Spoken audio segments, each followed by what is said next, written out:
Bonjour à tous et bienvenue sur le podcast hebdomadaire de la cellule. Nous sommes très heureux de vous retrouver pour cette nouvelle saison 8 des podcasts de la cellule.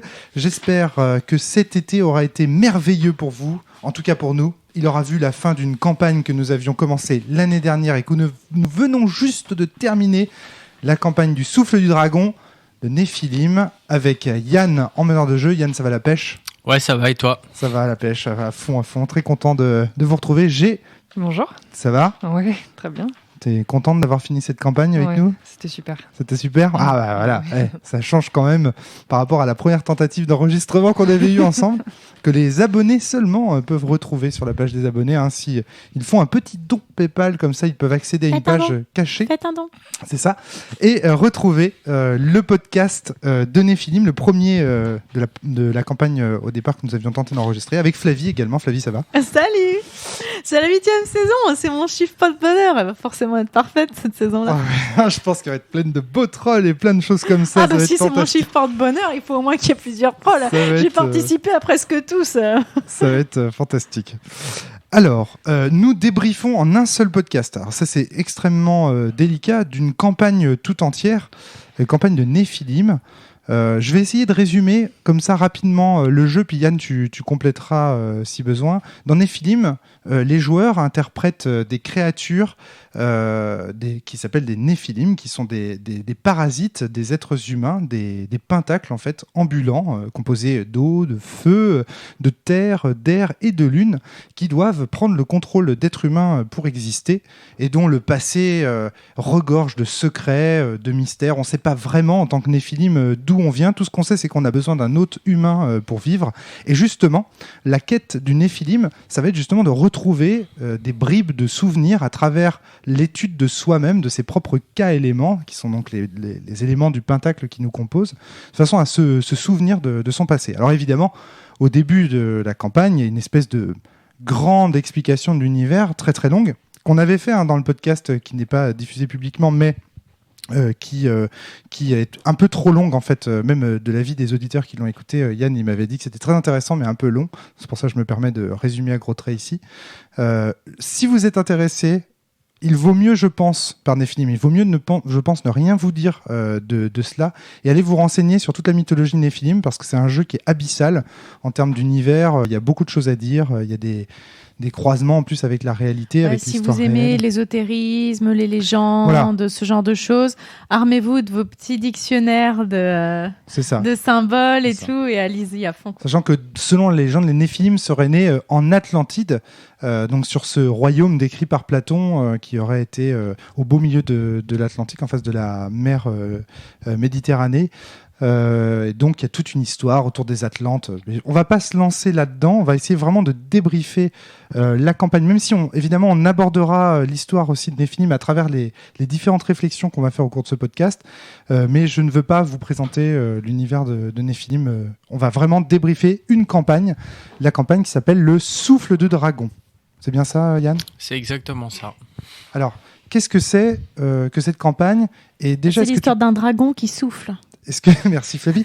Est-ce que tu pourrais peut-être commencer par nous dire si tu as beaucoup rajouté de choses ou si c'est vraiment une campagne du commerce, etc. Alors c'est une campagne du commerce qui est évidemment un peu customisée. Elle est parue quand Elle est parue en 94. Elle a été écrite par Stéphane Adamiak et Frédéric Weil. D'accord. C'est la première campagne de Néphilim. C'est un des premiers suppléments en fait qui est sorti. Néphilim, historiquement, est un jeu de Frédéric Weil. C'est un jeu de Frédéric Weil du début des années 90.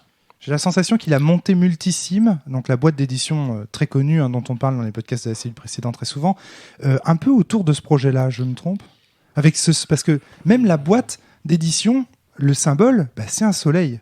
Et ce symbole, on le retrouve beaucoup dans Néphilim, je trouve. Est-ce que ça a été monté avec Néphilim ou avec le jeu là cet autre jeu mythique là qu'ils avaient sorti où tu joues dans une caravane. Ah oui, Hurlement. Ah, moi je pense que c'est plutôt autour de Néphilim. C'est autour de Néphilim. Ouais. Alors ça demande à être vérifié, mais chronologiquement je sais plus. En tout cas, j'en ai est arrivé en premier en fait. Vraiment l'intuition. Non, je pense. Moi, je pencherais plutôt pour Néphilim. Mais encore une fois, on n'a pas vérifié ça, mais ouais, je penserais plutôt pour Néphilim. D'autant plus par le logo. de la boîte. Ouais, Multisim, le logo, c'est le soleil. Soleil qui se retrouve également sur les fiches de personnages de. Se retrouve aussi sur ton jeu Leval. Coïncidence ? Extraterrestre ? Je ne pense pas. J'ai déjà dit que ce n'était pas une coïncidence.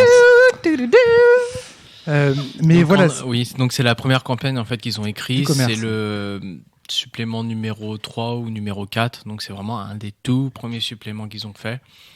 Et du coup, ils ont fait une campagne qui est écrite autour de la Bretagne. C'est ça qui est bon. Voilà. Ouais. Donc, qui se passe dans les années 90 et tu revisites tous les lieux mythiques de Bretagne et tous les mythes et légendes sont inclus au rendez-vous. Et Mitterrand est encore président. Mitterrand est encore président et la baguette coûte encore pas cher. Ah, c'est ça, donc on est des créatures magiques qui s'éveillent. Et surtout, il n'y a pas de portable. Alors, si tu perds tes potes PJ, c'est compliqué. Ça, c'est génial. Ça, c'est génial de rejouer dans les années 80. Il n'y a pas Internet, il n'y a pas de portable. Eh ben, ça fait bizarre. Ça fait vraiment bizarre. Il y a des réflexes qu'on a et qu'on ne devrait pas avoir. Ça, c'est rigolo. De jouer aussi des créatures magiques qui viennent d'un autre monde et qui s'éveillent comme ça à des simulacres humains, c'est une espèce de conflit assez intéressant. Et puis, évidemment, il y a le parallélisme entre le joueur, qui est en quelque sorte un hôte d'un personnage quelconque. Dans tous les jeux de rôle, le joueur est quelque part celui qui contrôle la volonté d'un personnage. Et donc c'est intéressant comme ça de voir dans Nephilim ce parallélisme qu'il y a entre le fait qu'on soit un joueur en train de manipuler un personnage et le fait qu'on incarne un Nephilim qui lui-même manipule un simulacre dans la réalité. Et ça, c'est vraiment, ça fait partie du cœur du jeu et de son intérêt, je pense. Mais nous venons de terminer le dernier scénar de cette campagne et Yann avait une question qui brûlait les lèvres au départ et je pense qu'il faut lui donner une réponse. Comment vous avez trouvé la fin ? Ça vous a... C'est cool, ça apaise, c'est une fin apaisante, je trouve. Pourquoi ? Parce qu'en fait, on a été une table... On est une table blabla, j'appelle ça. Les tables blabla sont des tables où les joueurs, en plus du scénar, passent leur temps à parler de sujets un peu métaphysiques et fantastiques, du type « Crois-tu vraiment que nous devons faire ça aux humains ?» Avec certains d'entre nous qui disaient « Mais ouais, les humains, on en a rien à foutre » et certains autres qui disaient « Mais non, nous devons vivre en harmonie avec les humains » et en fait, on s'est un peu pris la tête pendant, dans notre cours. Complètement. Et on a eu des heures de discussion hors jeu, dans le jeu, où Yann nous laissait complètement en faire roue ce libre. qu'on voulait. Mais et du coup, je trouve que cette fin donne un point d'orgue à toutes ces discussions et je suis heureuse de pouvoir dire que j'avais raison. Oh non. Moi aussi, j'avais raison. Non, je suis pas d'accord. Je suis pas du tout d'accord. Vous aviez raison d'un certain point de vue. Vous aviez raison sur certaines choses. Mais moi, j'avais décidé de la voie du Zakai dès le début, la voie de la conciliation. Les humains, nous tous, on peut vivre ensemble. Donc, festival de mauvaise foi. Rapidement, pour résumer, donc qu'est-ce qu'on propose de faire à nos personnages au cours de cette campagne ?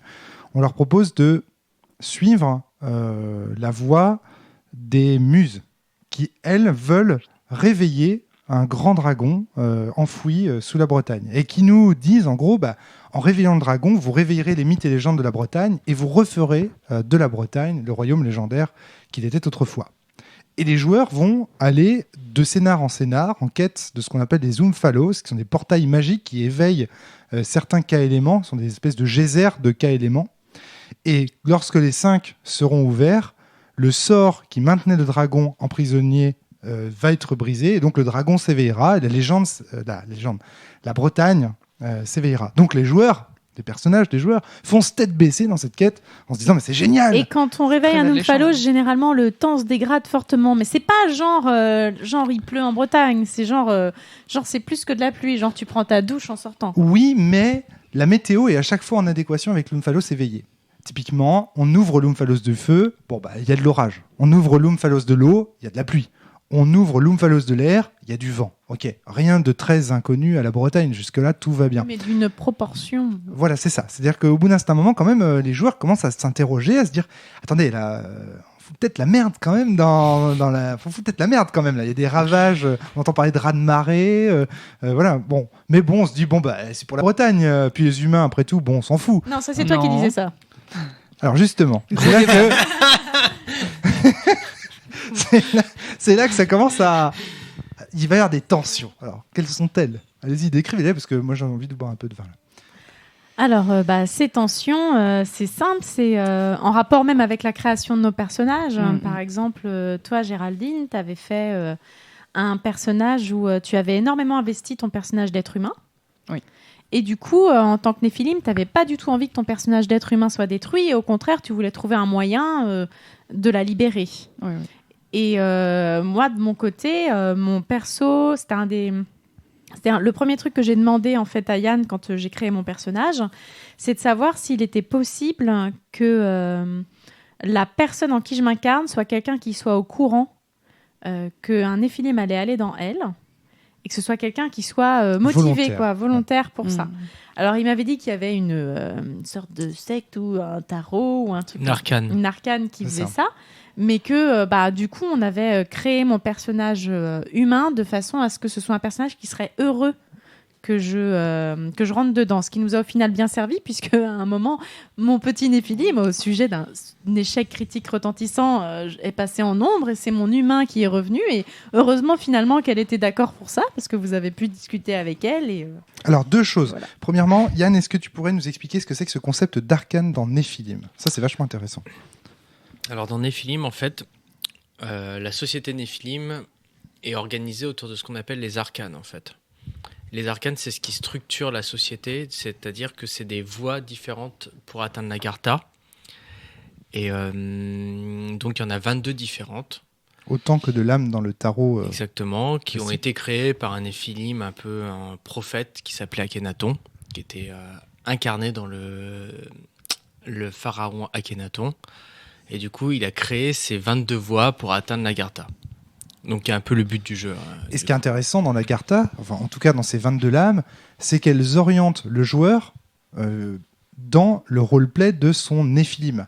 Ces arcanes parlent de comment les Néphilim traitent les humains, quels sont les buts à atteindre pour eux, et fixent un certain nombre d'objectifs. On peut peut-être présenter un petit peu les arcanes qu'on maîtrisait ou qu'on représentait autour de cette table. Alors, Géraldine, est-ce que tu veux commencer par la tienne, parce qu'elle est vachement intéressante, celle de la tempérance. Quelle était la finalité de ton personnage ? L'adéquation avec les humains, c'est ça ?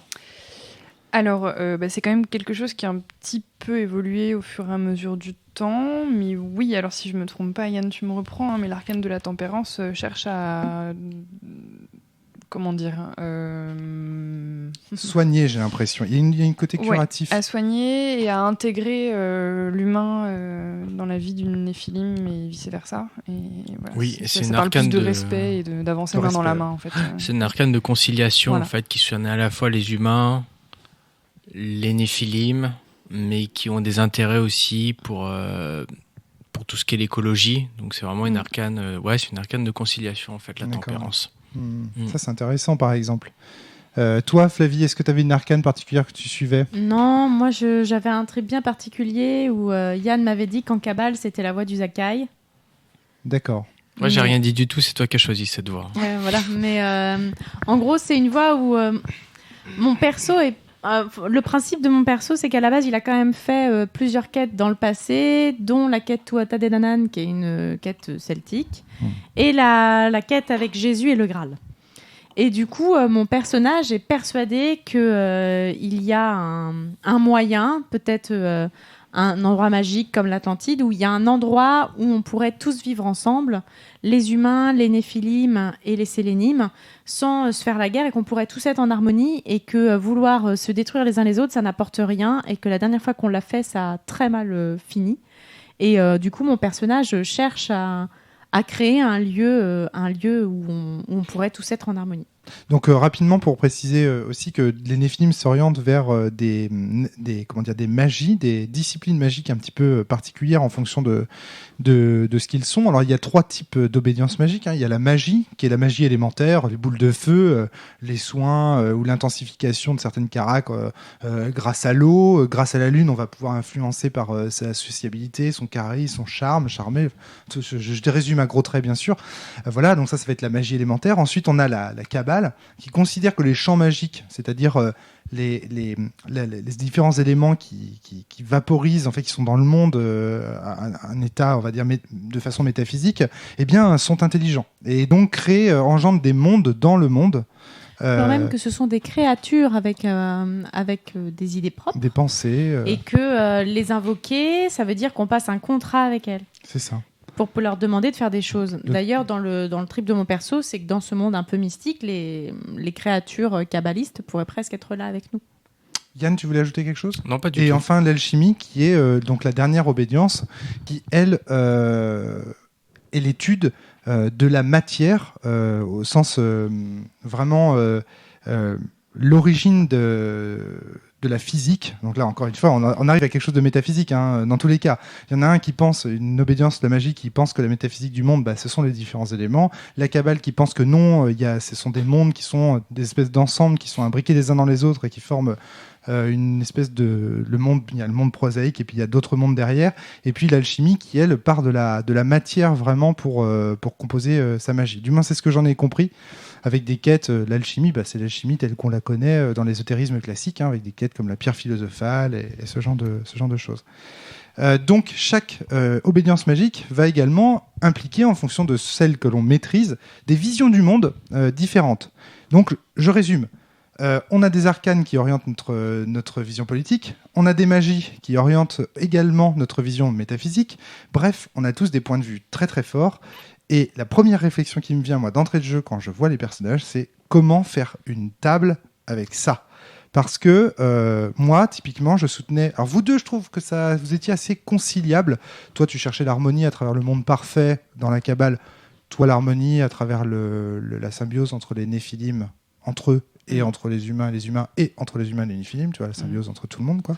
Donc c'était conciliable. Mais moi, ce que j'avais choisi, c'était Néphilim first, quoi. C'est-à-dire vraiment le facho, donc le type qui pense que non, il est Néphilim et que son intérêt en tant qu'espèce Néphilim, c'est la sauvegarde de son espèce. Et donc si ça doit passer par l'extinction des êtres humains, ça passera par l'extinction des êtres humains. Ça ne lui pose aucun problème.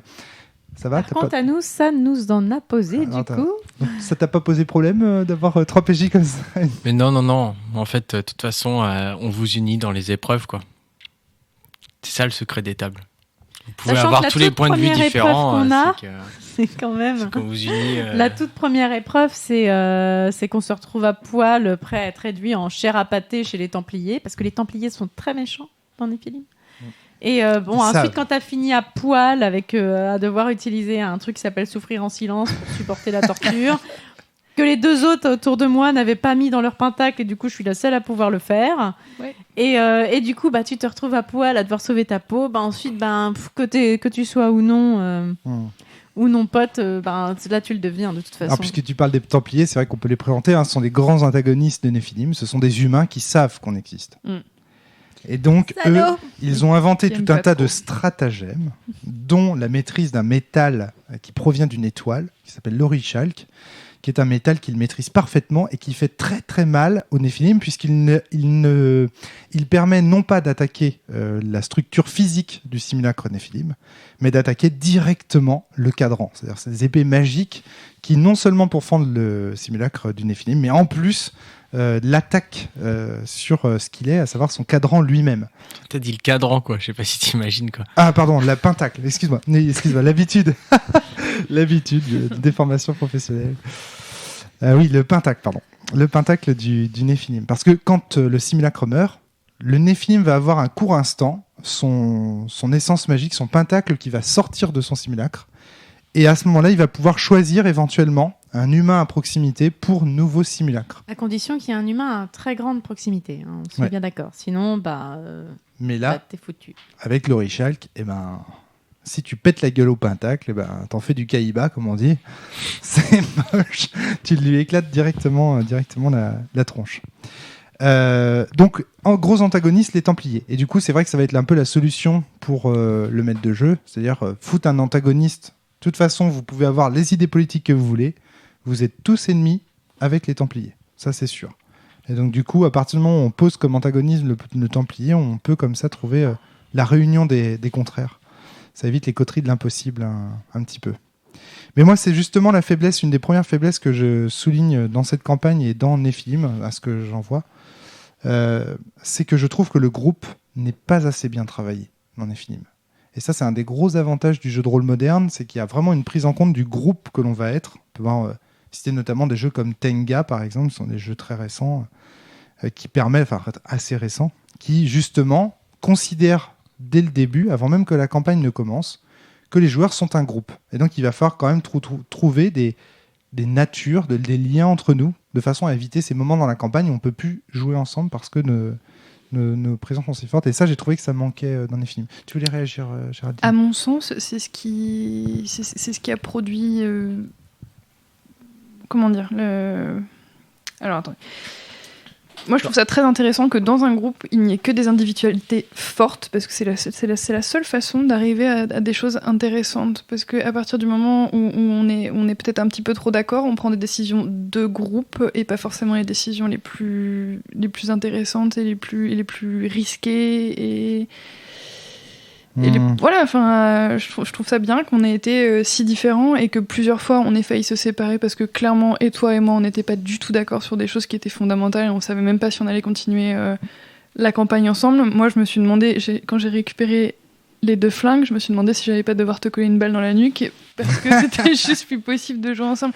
Ouais. Mais moi, je trouve que c'est très intéressant et que justement, le fait qu'on soit pas que un groupe, c'est une bonne chose. Enfin, l'individualité est Mais du coup, importante. Je trouve que trop souvent, dans ce type de jeu, ça implique aux joueurs de prendre du recul et de se dire « Ah oui, nous sommes dans un jeu de rôle, donc on doit rester en groupe, donc il faut que je trouve une force, j'ai envie de dire extrinsèque, en dehors du jeu, que je donne une orientation à mon personnage, mais en pensant totalement en dehors de la fiction, pour rester unis. Et la raison, au final, la motivation qui nous pousse à rester unis, c'est finalement qu'on est dans une partie de jeu de rôle et qu'on doit avancer ensemble. Et ça, je trouve ça dommage. J'aimerais trouver dans le contenu fictionnel de la partie le moyen de me dire je suis avec Pauline parce que. Voilà. Ça reste un vieux jeu dans la mesure où Yann a remanié plusieurs fois le système pour que nous puissions jouer, puisque rappelons-le qu'au début c'était injouable. Alors oui, nous avons fait. Alors c'est pour ça d'ailleurs que le podcast, le premier podcast qu'on avait enregistré sur cette campagne n'a pas été diffusé en fait publiquement parce que tout simplement Géraldine n'a pas pu jouer au jeu, elle n'a pas du jouer à ce jeu. Et donc ça a amorcé des discussions assez intéressantes, mais malheureusement hors sujet pour ces podcasts campagne. Autour du jeu de rôle classique finalement et de l'apprentissage que supposait le jeu de rôle classique. Et quand on est un joueur qui débute, au départ on ne sait pas ce qu'on peut faire, on ne sait pas ce pourquoi on va. Donc on va peut-être pas débattre de ça maintenant. Non, j'invite tous les gens à donner des thunes. Ce que je dis, c'est écoutez ce podcast. C'est que du coup non, on en a déjà parlé. On a déjà parlé plein de fois. C'est que du coup, comme tu as remanié le système, peut-être si un jour vous décidez de faire cette campagne, pensez aussi à remanier le système de façon à avoir quelque chose pour souder le groupe. Oui, voilà. Moi, je pense, voilà, c'est là où je voulais en venir. Je pense que Néphim, c'est un jeu qui nécessite un gros remaniement du système, de moderniser le système pour pouvoir être pris en main. On a noté quand même des défauts rédhibitoires. Oui. Flavie, si tu veux. C'est à se demander s'ils avaient testé la fiche, en fait. Oui. Moi, je pense que cette fiche n'a jamais été testée. Par exemple. On a forcément au moins 4 vies derrière. Donc, on a évidemment plusieurs langues, hein. Sauf qu'il n'y a pas assez de place pour marquer les langues qu'il y a déjà de base quand on a nos vies. Donc, il y a plein de choses comme ça qui clochent. Maintenant, maintenant, c'est quand même un jeu très, très riche au niveau fictionnel. Et du coup, c'est vrai qu'on a continué pour avoir l'histoire, quoi. À certains moments, heureusement, tu as remanié le système, Yann. Et du coup, on a eu un système jouable. Parce que c'est vrai que le premier... Alors, on a quand même joué avec le système de Néphilim. Oui. Il a fait des réglages, mais il faut quand même dire qu'il n'a pas non plus, on n'a pas joué à Néphilim avec le système de sens. Tu vois. On avait un vrai système Chaosium, voilà. Mais avec des réglages. C'est ça. Des choses qui permettaient de jouer. C'est ça. Mais c'est important de le préciser quand même qu'on a vraiment testé Néphilim dans tout ce qu'il comporte de difficile aussi. Et c'est aussi la vraie question, c'est qu'on a fait des réglages en 3 coups. Tu as réussi à remanier le jeu en 3 scénars. Pourquoi eux c'était pas possible? Je veux dire, on n'a pas changé, hein, t'as pas changé du tout le scénar. Il reste des trucs quand même du type quand on fait un échec critique, on passe en nombre, on continue à lancer les dés. Ça c'est un ajout de Yann. Non, ça c'est dans le système. Non, ça c'était dans le système. Alors l'ajout que tu as fait par contre, c'est que si on utilise, si t'as fait un ajout qui est de taille et qu'il faut souligner parce que je pense qu'il est intéressant. C'est en gros quand on fait un jet de dés, donc c'est du Chaosium, hein, donc pour ceux qui connaissent, vous savez, c'est un jeu qui vous donne un résultat. En gros, vous additionnez une compétence plus ici des caractéristiques. Ah non, vous avez des compétences, pardon, sur 100. Et par exemple, si vous avez 70 en crocheter une serrure, eh bien, en lançant un dé 100, vous devez faire en dessous de 70 pour réussir votre jet. Donc 69, ça passe, 68, ça passe, 55, donc, ça passe. Si vous avez 10 en crocheté, 86, vous allez avoir du mal à crocheter la serrure. Voilà, si vous avez que 10 en crocheté, eh bien, pour faire en dessous de 10 avec un dé 100, bah, vous avez que finalement 10% de chance d'y arriver. Donc c'est très très faible en termes de statistiques. Donc c'est ça le principe du système Gaussium, c'est de mettre toutes les caractères sur 100 et de vous faire lancer un dé 100. Si vous faites en dessous, ça passe. Si vous faites au-dessus, ça rate. Ça, t'as mis déjà beaucoup de temps à le comprendre. Pourquoi tu fais des grimaces non, je te faisais un petit signe parce que ça amène à des choses complètement... Enfin, moi, je trouve que ça amène à des choses complètement absurdes. J'avais une compétence vigilance. Désolée de revenir là-dessus, mais voilà, une compétence vigilance. Ah mais on va ouvrir toutes les boîtes. Et en fait, Yann dans un scénario avait fait une grosse place très importante à un personnage pour que je découvre ce personnage, et c'était un peu mon moment. Et en fait, comme j'ai fait un échec critique en vigilance, je n'ai pas entendu, ni vu, ni senti le personnage approcher, et le moment a été complètement foiré parce que je n'ai pas pu détecter cette personne. J'ai perdu ma compétence parce que j'ai fait un échec critique en vigilance. Et n'importe quel être ayant des yeux, des oreilles et une peau est quand même capable de sentir si on le regarde de derrière un menhir, quoi. Donc voilà, ça amène à des trucs. J'avais oublié ce moment-là, c'est vrai. Le truc a été complètement foiré. Après, j'ai tapé le bonhomme. Enfin, c'était gros foirage. C'était pas beau comme passage. Mais non, c'était pas beau, alors que c'était prévu pour être beau et cool, et voilà. Alors, dans le système Chaosium, selon des sources fiables, des gens qui vraiment travaillent avec ce système, il paraît que les jets de dés ne sont pas impératifs à partir du moment où on n'est pas dans une situation de stress ou une situation dangereuse. Donc ça veut dire qu'en théorie, Yann aurait pu se contenter de te demander... Dans mes souvenirs, à ce moment-là, c'était une situation de stress parce qu'on s'était fait choper par les Templiers, plus, on sortait d'une maison à moitié hantée avec des trucs un peu pas trop cool dedans, on était observés, c'était une situation de stress, fallait lancer les dés. Donc évidemment, ce système binaire, je rate, je réussis, c'est-à-dire que dans le système Chaosium, c'est un peu le problème, c'est-à-dire que soit tu rates, soit tu réussis. Soit tu rates énormément, ça s'appelle un échec critique, soit tu réussis énormément, ça s'appelle un succès critique, mais dans tous les cas, soit tu rates, soit tu réussis. Or, on sait tous dans la vie que c'est pas comme ça que ça se passe. On réussit pas ou on rate pas. Ce qui se passe, c'est que il y a des zones de gris. Il y a des zones de gris en permanence. On va rater un truc, mais réussir un autre, etc. etc. Donc ce système un peu binaire a quelque chose d'assez frustrant, comme vous pouvez le constater, pour les joueurs débutants. Nous, en fait, avec Fly, vu qu'on le connaît depuis des années, ce système, à travers Cthulhu, eh ben, il nous choque plus, ce système, en fait. Toi, les premières réflexions que tu as faites sur le jeu au cours de du premier scénario de cette campagne, pour nous, c'était acquis, tu vois. On allait jouer avec du Chaosium, avec tout ce que ça comporte de chaotique. Et moi, ce qui était rigolo, c'est que j'ai retrouvé des questions que tu te posais, notamment dans les combats, que moi, je me posais quand j'avais commencé, notamment à Agone, avec toi.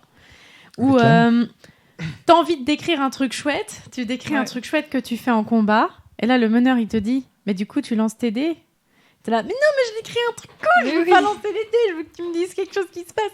Et non, en fait, c'est le système Chaosium, t'as beau décrire un truc cool, peut-être ça peut te donner des bonus ou des malus, mais dans tous les cas, il faudra trouver avec qu'est-ce que tu vas lancer comme dé, quoi. Et c'est vrai qu'en tant que jeune joueuse, je me rappelle à l'époque que ça m'avait vachement choquée, que j'étais vachement frustrée. Je faisais mes descriptions et tout, puis le meneur italien se fait tu vas pouvoir lancer ton jet de dé. Mais non, mais c'est classe, ça cool. Passe, c'est classe. Oui, non.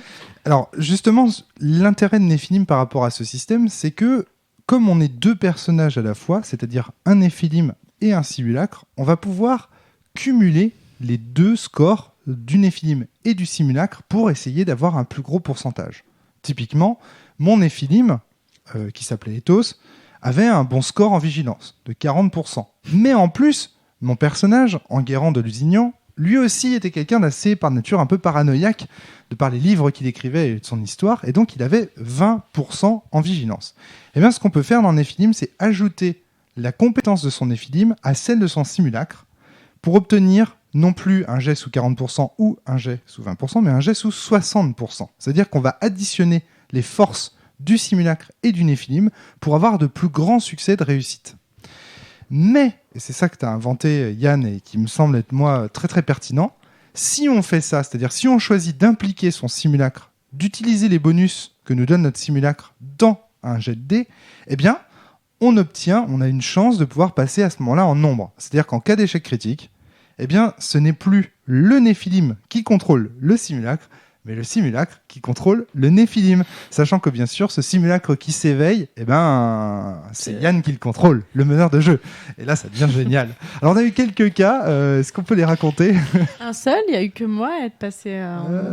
Le passage en nombre, on a eu que Célestine, mais je pense que ça nous a un peu traumatisé. Moi, j'ai plus jamais utilisé les compétences de mon simulacre avant les derniers scénars, quoi. Mais c'est vachement bien, ça. Ça, c'est vachement bien. Ah, mais ça nous a foutu dans la merde quand on a perdu 2 jours. C'est surtout quand il y a il y a un scénar qui s'appelle les Veilleurs. Les Veilleurs, et où en fait, à un moment donné, t'es censé arriver à une soirée où il y a des veilleurs qui te racontent des histoires. Sauf qu'en fait, j'étais passée en nombre, donc toute cette partie-là du scénar, on l'a pas faite. Non, parce qu'on s'occupait d'elle, on l'avait enfermée dans la chambre de l'hôtel, et voilà.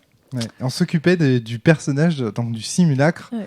Parce que donc le Néphilim en avait perdu le contrôle. Et on est passé à côté de l'essence, de tout l'intérêt du scénario. Tu vois, ça, je trouve ça bien.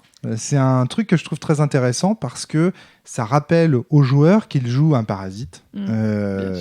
Et donc, son rapport à l'humain est ambigu, et puis que c'est un monstre quelque part, tu vois.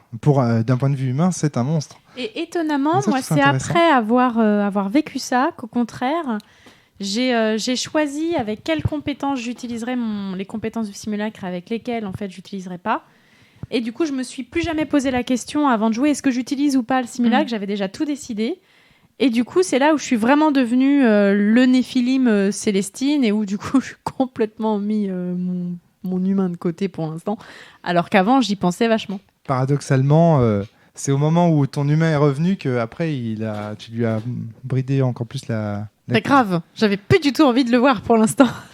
Alors moi, ce que je trouve intéressant, c'est cette dimension-là, mais ce que je trouve pas intéressant, c'est que du coup, le jeu nous propose de jouer ce genre de tension dans un scénario très linéaire, très mission, très PJ, j'ai envie de dire, très campagne, quoi. Et donc, au final, c'est ce que disait tout à l'heure Géraldine, c'est que ça crée pas mal de frustration parce que au lieu de faire le scénario des veilleurs, je sais plus si c'est toi ou Fly qui disait ça, on était en train de s'occuper de Célestine, quoi. Et si c'était l'objet de Néphilim que de s'occuper de ce genre de cas, eh bien, ce genre de cas serait intéressant. Mais là, on en ressent une frustration parce qu'on se dit, mais merde, à cause de cette merde, on passe à côté de quelque chose, quoi. Et donc, du coup, c'est dommage qu'un moment aussi intéressant soit en même temps, paradoxalement, aussi frustrant. Et ça, je trouve ça dommage. En revanche, il y a un truc auquel j'aimerais rendre vraiment hommage dans cette campagne. Un truc qui m'a vraiment, vraiment plu, quoi. Où je dis, putain, si vous masterisez pas Néphilim comme ça, pensez-y, c'est trop bien. Au-delà du thème de la campagne qui, moi, me parle, les légendes arthuriennes, les légendes concernant la Bretagne, bon, bah voilà. C'est le fait que quand on jouait, plutôt qu'on fasse un jet d'idées ou un jet d'intelligence et que le maître de jeu nous donne dans le bec toutes les infos, en fait, les infos, c'est nous qui allions les chercher. Ouais. C'est-à-dire qu'on avait nos piles de livres. On s'est renseigné même pour choper des livres sur certains trucs. On avait les tablettes avec Wikipédia et tout ça. Ouais. Et en fait, c'est nous qui allions chercher les infos. Et du coup, Yann gérait il avait sa trame, évidemment, mais il gérait en fonction des infos qu'on trouvait. C'est génial. Et ça, du coup, c'est trop bien. Enfin, non seulement tu joues un Néphilim, mais en fait, tu fais comme lui. C'est-à-dire que les moments où il est dans les bouquins, bah, tu y es aussi. Et donc, quand il trouve des trucs, bah, tu as vraiment l'impression que c'est toi qui as trouvé. Alors ça, c'est vraiment un côté que je trouve fabuleux dans ce jeu, c'est ça. C'est la synesthésie entre le joueur et le personnage dans la recherche d'informations. Le joueur est dans un jeu à secret, en quête de son passé, en quête des secrets au sujet des Néphilim. Et en même temps, le Néphilim, c'est-à-dire son personnage, l'est également. Donc il y a une forme de parallélisme entre la position du joueur et la position du Néphilim, que j'ai aussi développé au départ quand je vous ai dit qu'en tant que joueur, on manipulait un personnage et que le Néphilim manipulait un personnage. Ça, c'est vachement bien travaillé dans le jeu, tout ce parallèle-là. Alors, il faut savoir que c'est la première fois que je maîtrise la campagne comme ça. Ça fait 3 fois en fait que je la joue. J'ai joué 3 fois en tout.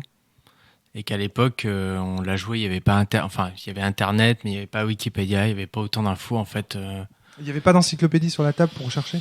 Si, il y avait un dictionnaire des symboles, il y avait 2-3 trucs et tout, mais il n'y avait pas autant d'infos que vous en aviez en fait. Et donc c'est vraiment la première fois où on l'a joué, on l'a vraiment joué, où vous avez fait toutes les recherches et ça, du coup, ça te demande beaucoup de souplesse. Alors là, je suis vraiment sur le décorum.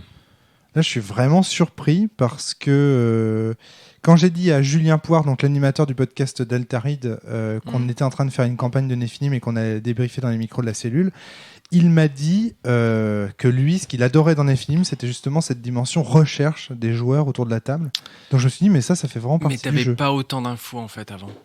Tu pouvais avoir des bouquins, des machins, des trucs, mais en fait l'internet, et ce que tu trouves maintenant sur internet, ça fait que ça lance des trucs et tout. Enfin, moi je l'ai vu sur le scénar 10, où vous avez complètement tripé autour de Quimper, autour du roi Gradelon et de toutes les églises et tout.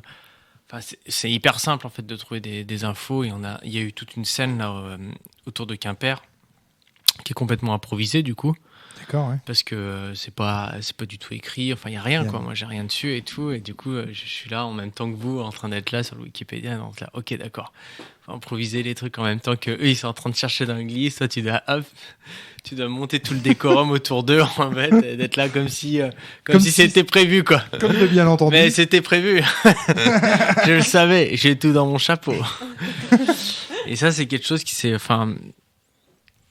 il y a une 10-15 d'années était moins possible en fait. C'était déjà possible parce qu'on avait déjà les dictionnaires du symbole, les trucs comme ça, mais il n'y avait pas autant de... Regarde celui sur Karnak, on n'a pas tant que ça utilisé Internet. Par contre, quand tu nous as dit que ça allait être dans ce coin-là, on est allé choper tous les bouquins qu'on avait sur Karnak. Il y avait des livres partout sur la table. Ouais.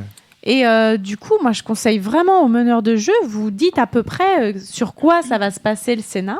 C'est génial. Et en fait, vous allez voir, ils vont ramener plein de bouquins et tout, ça va être génial, quoi. Moi, je trouve ça tellement génial, en fait, que je me dis que j'ai envie de faire un jeu dont c'est le propos, en fait. C'est-à-dire de mettre en place un truc, un système, je ne sais pas comment faire en sorte que tout le monde ait son PC autour de la table ou son livre ou je ne sais pas quoi, et qu'en fonction de ce qui est sorti par le joueur, on improvise, le meneur de jeu ou je ne sais pas, ou les joueurs autour improvisent quelque chose. Je trouve que c'est une dynamique extraordinaire. Quand on se lève autour de la table et qu'on dit « Putain, j'ai trouvé ça, mais si en fait, ça, c'était... » En fait, là, ce qu'on nous décrit là, mais c'est la stase en fait, du Néphilim. C'est-à-dire qu'on est invité à interpréter ou réinterpréter tout ce qu'on trouve dans les dictionnaires ou dans les encyclopédies par le prisme Néphilim, et donc indirectement à réenchanter le monde, c'est-à-dire à dire mais en fait si ça se trouve tout ça c'est vrai, et si c'était vrai, et ça je trouve ça du coup nous depuis qu'on fait cette campagne on essaye de se rebalader partout dans les endroits dans lesquels on a joué. Exactement. Et du coup, c'est là où du coup il s'est passé ça et tout. Et ça réenchante vraiment absolument. Nous, on a la chance d'habiter à Saint-Malo, donc en Bretagne. Donc du coup, quand on a fait le scénar qui se passait à Fougères, on est allé avec Fly sur les traces, sur le château de Fougères pour voir de quoi ça avait l'air. On était allé au Mont-Dol pour pouvoir avoir une vue, tout ça. On est allé au Mont-Dol, voilà. Parce qu'il y a un moment donné, en fait, dans cette campagne, qu'on spoil à fond, donc ne l'écoutez pas, n'écoutez pas tous ces détails si vous voulez faire la campagne. Je suis pas sûr que de toute façon vous retiendrez ces éléments si vous la faites, mais il y a un moment donné où on comprend que tout est lié à Saint-Michel. Et en fait, quand on regarde les lieux qu'on visite, on voit qu'à chaque fois, il y a un espace, un lieu, une chapelle, quelque chose qui s'appelle Saint-Michel, quoi. Et nous, on n'avait jamais remarqué. Et en fait, quand tu te balades, il y a du Saint-Michel partout. Quoi. Et j'ai trouvé ce twist, parce que pour moi, ça a été un vrai twist, en fait. Ça a été vécu comme un vrai twist. C'est-à-dire le moment... Et pourquoi tu te marres ?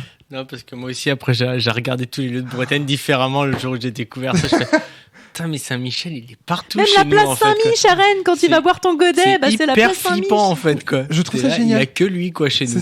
C'est ça. Et je trouve l'ange le plus violent, en fait, de la Bible, il est chez Watt, quoi. Ce que je trouve génial, c'est que généralement, un twist dans une campagne, c'est quoi ? C'est « je suis ton père ». C'est en fait le commanditaire, c'était le méchant. En fait, la personne après laquelle tu cours depuis le début, c'est la gentille. Que des trucs comme ça. Les twists, c'est très souvent des choses qui sont dans le contenu fictionnel du jeu. Et là, ce que je trouve extraordinaire, c'est que c'est un twist qui est pas dans le jeu.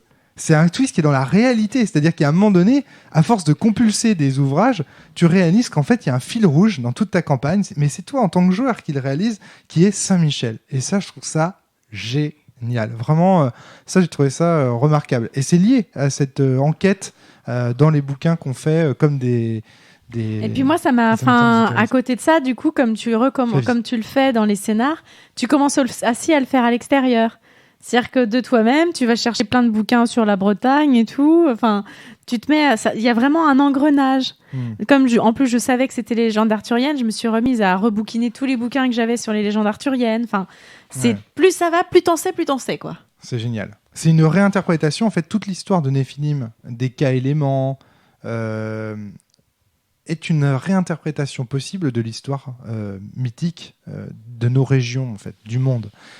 C'est-à-dire qu'à tout moment, tu peux te dire, mais putain, et si Excalibur, c'était une épée qui renfermait un Néphilim ? Et si c'était... Mais non, mais t'es complètement con, c'est une épée de Richal qui sert à pourfendre les Néphilim. Mais non, en fait, c'est un artefact qui sert... Enfin, c'est un monde de cabale qui sert à sceller le démon une bonne fois pour toutes. T'as tout un tas comme ça d'interprétations que tu peux donner, que tu peux ajouter à la réalité et qui la réenchantent vraiment. Et ça, c'est vraiment un gros plus de Néphilim. On avait dit ça également pour Vampire la Mascarade. On se disait, quand on voyait un manoir, on se baladait dans la ville. Mais quand même, Néphilim, je trouve ça... Ils font un pas en plus, quoi. Tu trouves qu'ils le font mieux ? Ah ouais. Par exemple, je te donne un petit truc. Hein. Tu prends... imagine la région de l'eau, là où il y avait la bête le Gévaudan. Ouais. Imagine une histoire autour de la bête du Gévaudan, peut-être même ça existe avec Néphilim. Tu réenchantes tout. Tout est possible du point de vue du prisme Néphilim. Vampire, c'est parce que tu vois des manoirs, des petites choses, mais là, du point de vue Néphilim, tout est réinterprétable, même l'histoire politique. Alors moi, je suis pas d'accord avec toi. Je trouve que Néphilim, justement, le fil est trop gros. C'est du gros câble, si j'ose dire, quoi. C'est-à-dire que c'est trop gros et que du coup, ça en perd un peu de crédibilité. Si j'ose dire, ça se rapproche... trop, à mon goût, des théories du complot. C'est-à-dire qu'à un moment donné, quand même, tu comprends que tout ça, c'est un petit peu circulaire. C'est un petit peu... c'est too much, en fait, je trouve, par rapport à... Alors que Vampire, c'est juste... il est possible que dans le noir, il y ait un mec immortel qui contrôle la vie. Ouais, tu parles à une fan d'X-Files. Hein. Le too much... m'en branle. C'est trop bien. Voilà, moi, je trouve que c'est un peu... Puis en plus, il y a un côté un peu... ça ne touche que les légendes et les mythes, malgré tout, tu vois. Et pour l'instant. Pour l'instant, en tout cas, ouais, dans ce qu'on en a vu. Il me semble que Mitterrand, c'est un peu un Néphilim dans l'histoire. Ouais, d'accord. Du calme. Non, je crois pas que ce soit un Néphilim. Ah, je sais pas. Il y a une anecdote à raconter à ce sujet. C'est l'histoire de la petite revue qui sortait autour de Néphilim, là, tu sais, avec Hermès Trismégiste. Ah ouais, il faut que tu parles de ça. Parce que justement, par rapport à ce qu'on dit, le réenchantement du monde, ça joue. Hermès Trismégiste, c'était un fanzine qui sortait, je sais pas si c'était... Quand ils avaient le temps. Ouais, qui sortait quand ils avaient le temps. Et qui réunissait, en fait, une partie de l'équipe du Multisim et des communautés de joueurs, en fait, qui étaient fans. Et qui apportait du texte, en fait, en plus, et du contenu pour Néphilim, et qui paraissait dans un petit fanzine, en fait. Et il y avait notamment la dernière page qui était consacrée à des coupures de presse, il me semble. Oui, la revue occulte, en fait, où tous les gens apportaient des coupures de presse qui venaient de leurs journaux régionaux, et où il y avait des... possibilité de départ de scénar de Néphilim, en fait, quoi.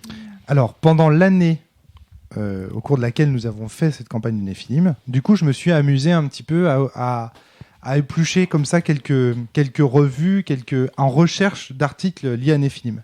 Et j'en ai envoyé 2-3 à Yann pendant l'année, dont notamment un qui a été découvert, donc c'était en 2000, donc c'était cette année, hein, c'était en 2016, dans lequel on a appris que le poignard de Toutankhamon avait été construit avec du métal extraterrestre, donc issu d'une météorite. Donc immédiatement, tous les gens sur Facebook fans de Néphilim ont mis, bah voilà, c'est une météorite de Richalk, etc. Donc là où je veux en venir, c'est que on voit que même dans l'actualité très récente, on a matière à réinterpréter façon Néphilim. Qu'est-ce que je t'ai envoyé d'autre comme ça ? Il y a un autre truc où tu m'as dit les Templiers ils se cachent même plus. On a découvert un truc sur les Templiers récemment. Enfin bref, je me souviens juste de ce poignard d'Orichalque qui était génial, quoi. Ah si, c'était par rapport à l'Atlantide. C'était par rapport à l'Orichalque justement. À un moment donné, ils ont découvert que l'Orichalque existait. Voilà, c'est ça. Ils ont redécouvert. Oui, la composition de l'Orichalque, en fait. Du mélange, en fait, c'est un mélange de quelque chose Ouais. qu'on ne révélera pas. Moi, je me suis Bodor qu'il y a du plomb dedans, mais c'est mon intuition qui dit. Bon, bref, il ne répondra pas. Mais voilà, on a découvert quelque chose récemment, et ça, c'était en 2016 aussi, à propos de l'Orishal. Donc, voilà, tout ça pour dire que Nephilim peut continuer à vivre et que cette façon que le jeu a de réenchanter le monde peut servir de base pour créer des scénars. C'est-à-dire que là, Yann pourrait très bien, plutôt que de choisir une campagne du commerce, partir de cette anecdote du poignard de Toutankhamon fabriqué dans du métal extraterrestre pour lancer une campagne avec nous. Et ça, c'est fameux. C'est-à-dire, je trouve que c'est-à-dire que la réalité est un supplément pour Nephilim, en fait. Terrain de jeu.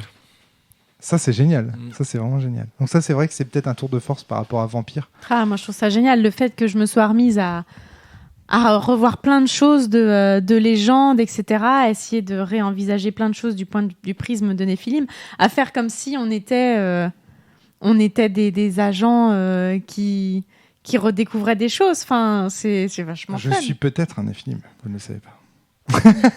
Tu peux tout regarder. Hein. Moi, je me souviens de l'époque des Twin Towers, de tout ça, en fait. Dès que tu commences à regarder par le prisme Nephilim, ça... tu deviens fou, en fait. Et puis, il y a des symboles partout. Moi, je me suis intéressé récemment aux francs-maçons. Et il y a des symboles maçonniques cachés partout, à Paris, sur les grands monuments. Ouais, quand tu te balades. C'est du délire, quoi. Dans tous les sens, quoi. C'est vachement intéressant. À partir du moment où tu pars dans le trip Société secrète et compagnie, et en un sens, Dan Brown, le livre de Dan Brown, Da Vinci Code, c'est complètement du Nephilim, en fait. Enfin, c'est ça. C'est si vous voulez avoir un support, une œuvre, un support pour imaginer ce que c'est Nephilim, voilà. Dan Brown a Je conseille plus le livre que le film. Parce que le film est merdique. Oui, ça, Et le livre, c'est un roman de gare, mais au moins, il est correct. Donc voilà, ça c'est vraiment intéressant. Un truc sur lequel on s'est pas trop arrêté, c'est la dimension horoscopique du cadran encore. Du pentacle, la dimension horoscopique du pentacle. Alors toi, Yann, ça t'a beaucoup marqué, ça, j'ai l'impression, quand tu étais plus jeune, quand tu as joué à Nephilim. Alors moi, quand j'y ai joué, en fait, on n'utilisait pas ce système, mais après, quand je l'ai maîtrisé, je l'ai utilisé en fait avec les joueurs. C'est à savoir que les jours de la semaine, en fait, influencent en fait les champs magiques et donc te permettent soit de faire tes sorts, soit de ne pas les faire, en fait. T'es soumis à l'horoscope, enfin t'es soumis le calendrier, à l'éphéméride, en fait, au calendrier. Et je sais que c'est une dimension qui plaisait énormément à mes joueurs, en fait. Mais qui impliquait des calculs en plus et tout, donc je ne savais pas trop si ça allait passer. C'est-à-dire que chaque jour, en fait, si on y réfléchit bien, est à la grandeur d'un élément. Lundi, c'est le jour de la Lune. Mardi, c'est le jour de Mars, donc le jour du feu. Mercredi, c'est le jour de Mercure. Jeudi, le jour de Jupiter. Vendredi, le jour de Vénus. Et samedi, le jour de Saturne. Et donc Saturne, dans l'histoire du jeu, est lié à l'Orichalque. C'est le jour qu'on n'aime pas. C'est-à-dire pour ça que Saturne étant lié par ailleurs au plomb dans l'alchimie, je pense que dans l'Orichalque, il y a du plomb. Voilà, juste pour boucler la bouche. Et dimanche, qui est tout simplement le jour de Dieu, donc qui est le jour du soleil dans les films, me semble-t-il. C'est le jour des humains. Et voilà, et là où c'est le cas soleil qui se retrouve valorisé. Ça, c'est génial parce qu'en fonction du jour qu'il est, non seulement les sorts vont avoir des effets différents, enfin, en termes de longueur, en fait, parce que les sorts s'arrêtent à tel jour, mais en plus, nos pentacles vont être augmentés. On va avoir des jours favorables. Ou réduits, parce que moi, les jours de lune, c'est pénible. Et ça, c'est intéressant. Parce les jours de terre, t'es de l'air, quoi. Les jours de terre, tu étouffes, quoi. Enfin... C'est très bien, la terre. Et ça implique, en fait, ça crée de la couleur, ce qu'on appelle de la couleur à la cellule. La couleur, c'est tout simplement des éléments dans la fiction qui donnent envie de créer dans un sens donné.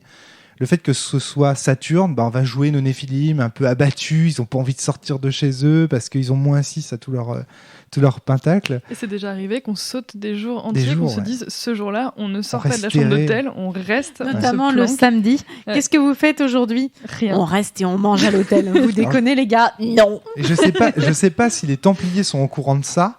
J'espère, parce que du coup, le samedi, ça fait de la chasse aux Néphilim. Ils pourraient partir en chasse en se disant, voilà, on sait que le samedi d'expérience, ils sont plus... Eh, mais lui donne pas des idées, toi ? Mais t'inquiète. Genre. Non mais attendez, le souffle du dragon c'est la campagne débutant. Hein. C'est pour commencer tranquillou milou quoi. On va attendre après avant la chasse le samedi quoi. Bon, enfin bon. Alors moi dans la dimension horoscopique du pentacle, j'avais aussi à l'esprit justement quand on parlait du truc du réenchantement du monde qu'apporte Néphilim, la vision psychologique que ça peut avoir même dans la vie de tous les jours. C'est-à-dire que tu te dis, moi très souvent, Yann, depuis le temps que je traîne avec toi, je t'entends souvent dire « Ah non, mais lui c'est un sélénime, Romaric, tu me parles de lui comme si c'était un Caïn du feu, mais lui vraiment c'est un sélénime. » Tu vois ce que je veux dire ? C'est-à-dire qu'il y a un côté... Oui. Est-ce que tu pourrais nous parler de ça ? C'est vachement intéressant. En fait, dans Néphilim, en fait, comme tu es décrit par tes K-éléments, par ton K-élément principal, mais par tes K-éléments qui t'entourent, en fait, ça donne, ça te donne une personnalité. J'ai plus rien à dire. Merci. Super. Et du coup, chaque personne que tu rencontres ou chaque ami, en fait, tu peux les relire de façon par un pentacle, en fait, quoi. Voilà. Et c'était quoi ton pentacle pour toi, du coup ? Pour moi, c'était la lune. Et Géraldine, tu l'as traduirais comment, pentacle Néphilim ? Ah bah, c'est un elfe. Alors, c'est quoi un elfe ? Un elfe, c'est un Néphilim de terre qui est d'humeur humide, c'est-à-dire extraverti, donc sur lequel on peut lire les sentiments. C'est intéressant. Et Flavie ? Et Flavie, bah, c'est un néolim chaud, je dirais, ouais. Je sais pas si c'est ce que tu as fait en fait en tant que joueur, mais moi c'est comme ça que je te décrirais. Alors c'est quoi un néolim chaud ? Vas-y. C'est un Néphilim de l'air en fait chaud, donc c'est-à-dire spontané. Ah si, Zéphyr à mon avis c'est de néolim chaud. Ouais, je l'ai joué comme ça. Et moi alors du coup Yann ? Bah toi. J'adore comme si c'était. T'es une salamandre, hein. C'est-à-dire ? T'es un putain de pyrime humide quoi. C'est-à-dire un pyrime, c'est un être de feu. Et qui est extraverti aussi. Mais j'aurais hésité avec le satyre pour toi. Ouais, c'est comme avec Harry Potter, on hésite toujours entre Serpentard et Gryffondor. Tu vois, par exemple, moi j'étais un Onirim, mais je pense que j'aurais bien pu faire un Idrim. Par exemple, pour Fly, c'est un Néolim, mais je pense qu'elle aurait pu faire aussi une sirène.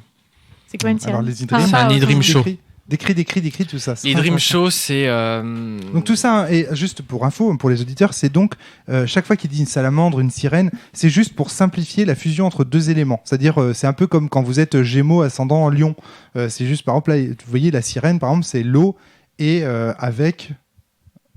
quoi comme c'est sirène, c'est eau et terre. Non, c'est OR lune. Voilà, d'accord. Ouais, okay. C'est eau en principal et air lune à côté. En fait. Donc toutes les créatures mythiques que vous connaissez, la sirène, la salamandre pyrique, toutes les créatures mythiques qui peuplent en fait le dragon, etc., qui peuplent notre mythologie fantastique, féerique, eh bien sont en fait dans Néphilim des mélanges élémentaires. Et là, pour ceux qui suivent un petit peu la cellule depuis longtemps, ça doit leur faire penser immédiatement à quelque chose. Ça fait penser à Sens Néant, qui est un jeu qui fonctionne exactement de la même manière de ce côté-là. Sachant que je n'avais pas joué à Néphilim jusqu'à aujourd'hui, qui a vraiment... Mais c'est juste, voilà, c'est cette dimension, et je le répète, horoscopique. C'est-à-dire que dans les deux jeux, on retrouve cette volonté de traduire des choses qui existent dans le monde, en y appliquant une métaphysique élémentaire. Que ce soit dans Sens Néant ou dans Néphilim, ça fonctionne. Donc du coup, on va aller chercher les symbolismes liés aux éléments et on va essayer d'imaginer ce que serait tel intérêt. Alors pourquoi c'est intéressant ça ? Parce qu'en fait, contrairement à ce qu'on peut penser, l'astrologie c'est une matière, c'est pas une science bien sûr, mais c'est une matière au moins qui est assez intéressante parce qu'en fait, en parlant d'astrologie, on parle de nous-mêmes, on parle des autres aussi. On cherche à définir en fait les autres et nous-mêmes, et donc les discussions sur l'astrologie ou les discussions horoscopiques autour d'un jeu de rôle comme Néphilim, ça va donner lieu à des confidences. À des moments où on va parler de soi. On va dire « Ah ouais, tu trouves, mais quand même, de temps en temps... » Le choix du perso, au début, c'était fun, hein, quand il a fallu qu'on choisisse... Ah, moi, je suis plus un Zéphyr ou je suis plus... qu'est-ce que t'en penses ? Du coup, t'es obligé de demander un petit peu aux autres. C'est ça. Ouais. Donc on va partir comme ça un petit peu. Au début, une campagne de Néphilim, ça commence un peu comme une espèce de réunion des alcooliques anonymes où chacun va essayer où chacun va dire... Sans aucune exagération du tout. Du tout, mais je suis Pyrim, donc j'ai le droit d'exagérer. Voilà, une fois qu'on a compris qui on est, on a le droit de mettre les deux pieds dedans. Mais voilà, mais moi je trouve ça très intéressant parce que pour tous les gens qui disent oui, le jeu de rôle ça permet d'en apprendre sur soi-même et d'en apprendre sur les autres, sur ceux qui nous entourent et avec qui on joue, c'est vrai. Là on le voit, c'est-à-dire qu'on a un système qui nous encourage à le faire, nous encourage à nous confier. Parce qu'évidemment, et puis on a aussi le système de la métamorphe qui nous encourage aussi à aller toujours plus loin dans ce roleplay. Alors, est-ce qu'il nous encourage vraiment, Géraldine? Alors, à chaque fin de scénario, on obtient des points de ce qu'on appelle métamorphe. Et moi, par exemple, je suis un elfe. Et plus le temps passe, plus j'obtiens, à contre-cœur, à mon sens, des points de métamorphe. Et en gros, j'augmente en oreilles pointues, en ongles de bois, en peau verte, en odeur d'humus et en voix bruissante. C'est insortable, un machin comme ça. Ça cool. Ne peut plus évoluer dans la société à partir d'un moment. Moi, je trouve ça... Pour moi, les points de métamorphe, c'est une punition. Et à chaque fois que Yann oublie de me distribuer, je suis très contente et je fais pas même... Enfin, alors que moi, je kiffe les points de métamorphe. Alors moi, mon métamorphe, je suis un zéphyr, donc j'ai des yeux insondables. Au fur et à mesure, mes yeux vont devenir... vides. J'ai des mains légères, la peau bleue. Classe. La peau bleue, c'est classe. C'est assez classe quand même. Il y a des gens qui ont la peau exotique. C'est classe. Voix claire. C'est classe. Ouais, regardez, les 5 trucs, c'est classe. Ouais. Toi, donc, tes ongles de bois et ta peau verte. Bon, peau verte, c'est malade un peu. Quoi. Le tien, c'est... Alors, le mien, c'est quand même le top. Hein. Alors, si vous voulez du moche... Alors moi j'ai des yeux globuleux, c'est quand même pas sexy, hein. 4 doigts, ça retape difficilement à partir du moment où c'est pas difficile, c'est pas facile. Peau réactive, bon ça après tout, ça veut pas dire grand-chose. Au lit ou au pieu comme disent, ça peut être pas mal. Alors l'odeur fumée, bon pourquoi pas, hein. Moi je fais souvent des barbecues, j'ai souvent l'odeur fumée, surtout l'été comme maintenant. Alors, la voix soufflée, ça veut dire quoi la voix soufflée, je sais pas. Oui, je sais pas. À interpréter. Yann ne sait pas non plus. Voilà. Alors donc, mais bon, quand même, voilà. Tout ça pour dire que c'est pas très classe. Et c'est ce qui est censé récompenser donc le roleplay, c'est-à-dire l'adéquation entre la façon dont on joue. Mais regardez, on a croisé Merlin qui est proche de l'Agartha, parce que plus t'as ton métamorphe qui augmente, plus t'es proche de l'Agartha. Le but de l'Agartha, c'est le but du jeu, c'est en gros quand t'as réussi quoi. Ta quête, tu passes à l'Agartha et t'es trop content. Merlin, il était tout proche de l'Agartha, il avait quand même une peau velue. Il était poilu. Il a des cornes, non mais c'est des cornes. Tu peux rien en faire d'un machin pareil. Il y a même un moment de roleplay où on lui dit fais gaffe quand tu vas sortir, ça va être compliqué. Mais en fait, comme on est censé avoir des pouvoirs à ce moment-là, tu peux envoûter les humains. On est censé, parce que ça c'est un autre truc dont on va parler dans des films, c'est-à-dire que nos pouvoirs magiques sont tout simplement tout pourris. C'est-à-dire que... Arrêtez avec ça, non, franchement. Arrêtez avec ça, bordel de Dieu. Non, franchement, on est de la merde. C'est-à-dire que... Alors, ton pouvoir, c'est quoi ? Alors, dans une demi-heure, si tu passes sous un bus, éventuellement, la lune t'aidera à résister aux roues, mais uniquement si c'est du caoutchouc et si il y a un clou dans le pneu gauche. Oui, bien sûr. Non, c'est des sortes de merde. Soyons clairs, on est des merdes. Enfin, on est des merdes. Quoi. Je suis désolé. C'est pas vrai. C'est des merdes. Moi, j'ai bien aimé mes sorts de cabale. Par contre, soyons clairs, j'utilisais quasiment plus la magie à la fin. Mais comme je suis cabaliste à la base, ça me dérangeait pas. Mais Moi, j'ai réalisé qu'un bon vieux fusil à pompe dans les films, c'était quand même beaucoup plus valable que des créatures de cabale trop classe. Donc, à un moment ça, donné, c'est faux. C'est parce que tu sais pas les utiliser. Alors, merci Flavie de m'apprendre la vie. Parce que tu ne sais pas les utiliser. Tu veux dire que moi, je pense à faire mes sorts alors que toi, tu y penses au dernier moment Ouais, c'est pas de problème. D'accord, on est bien d'accord. Hein. Putain, c'est pitié.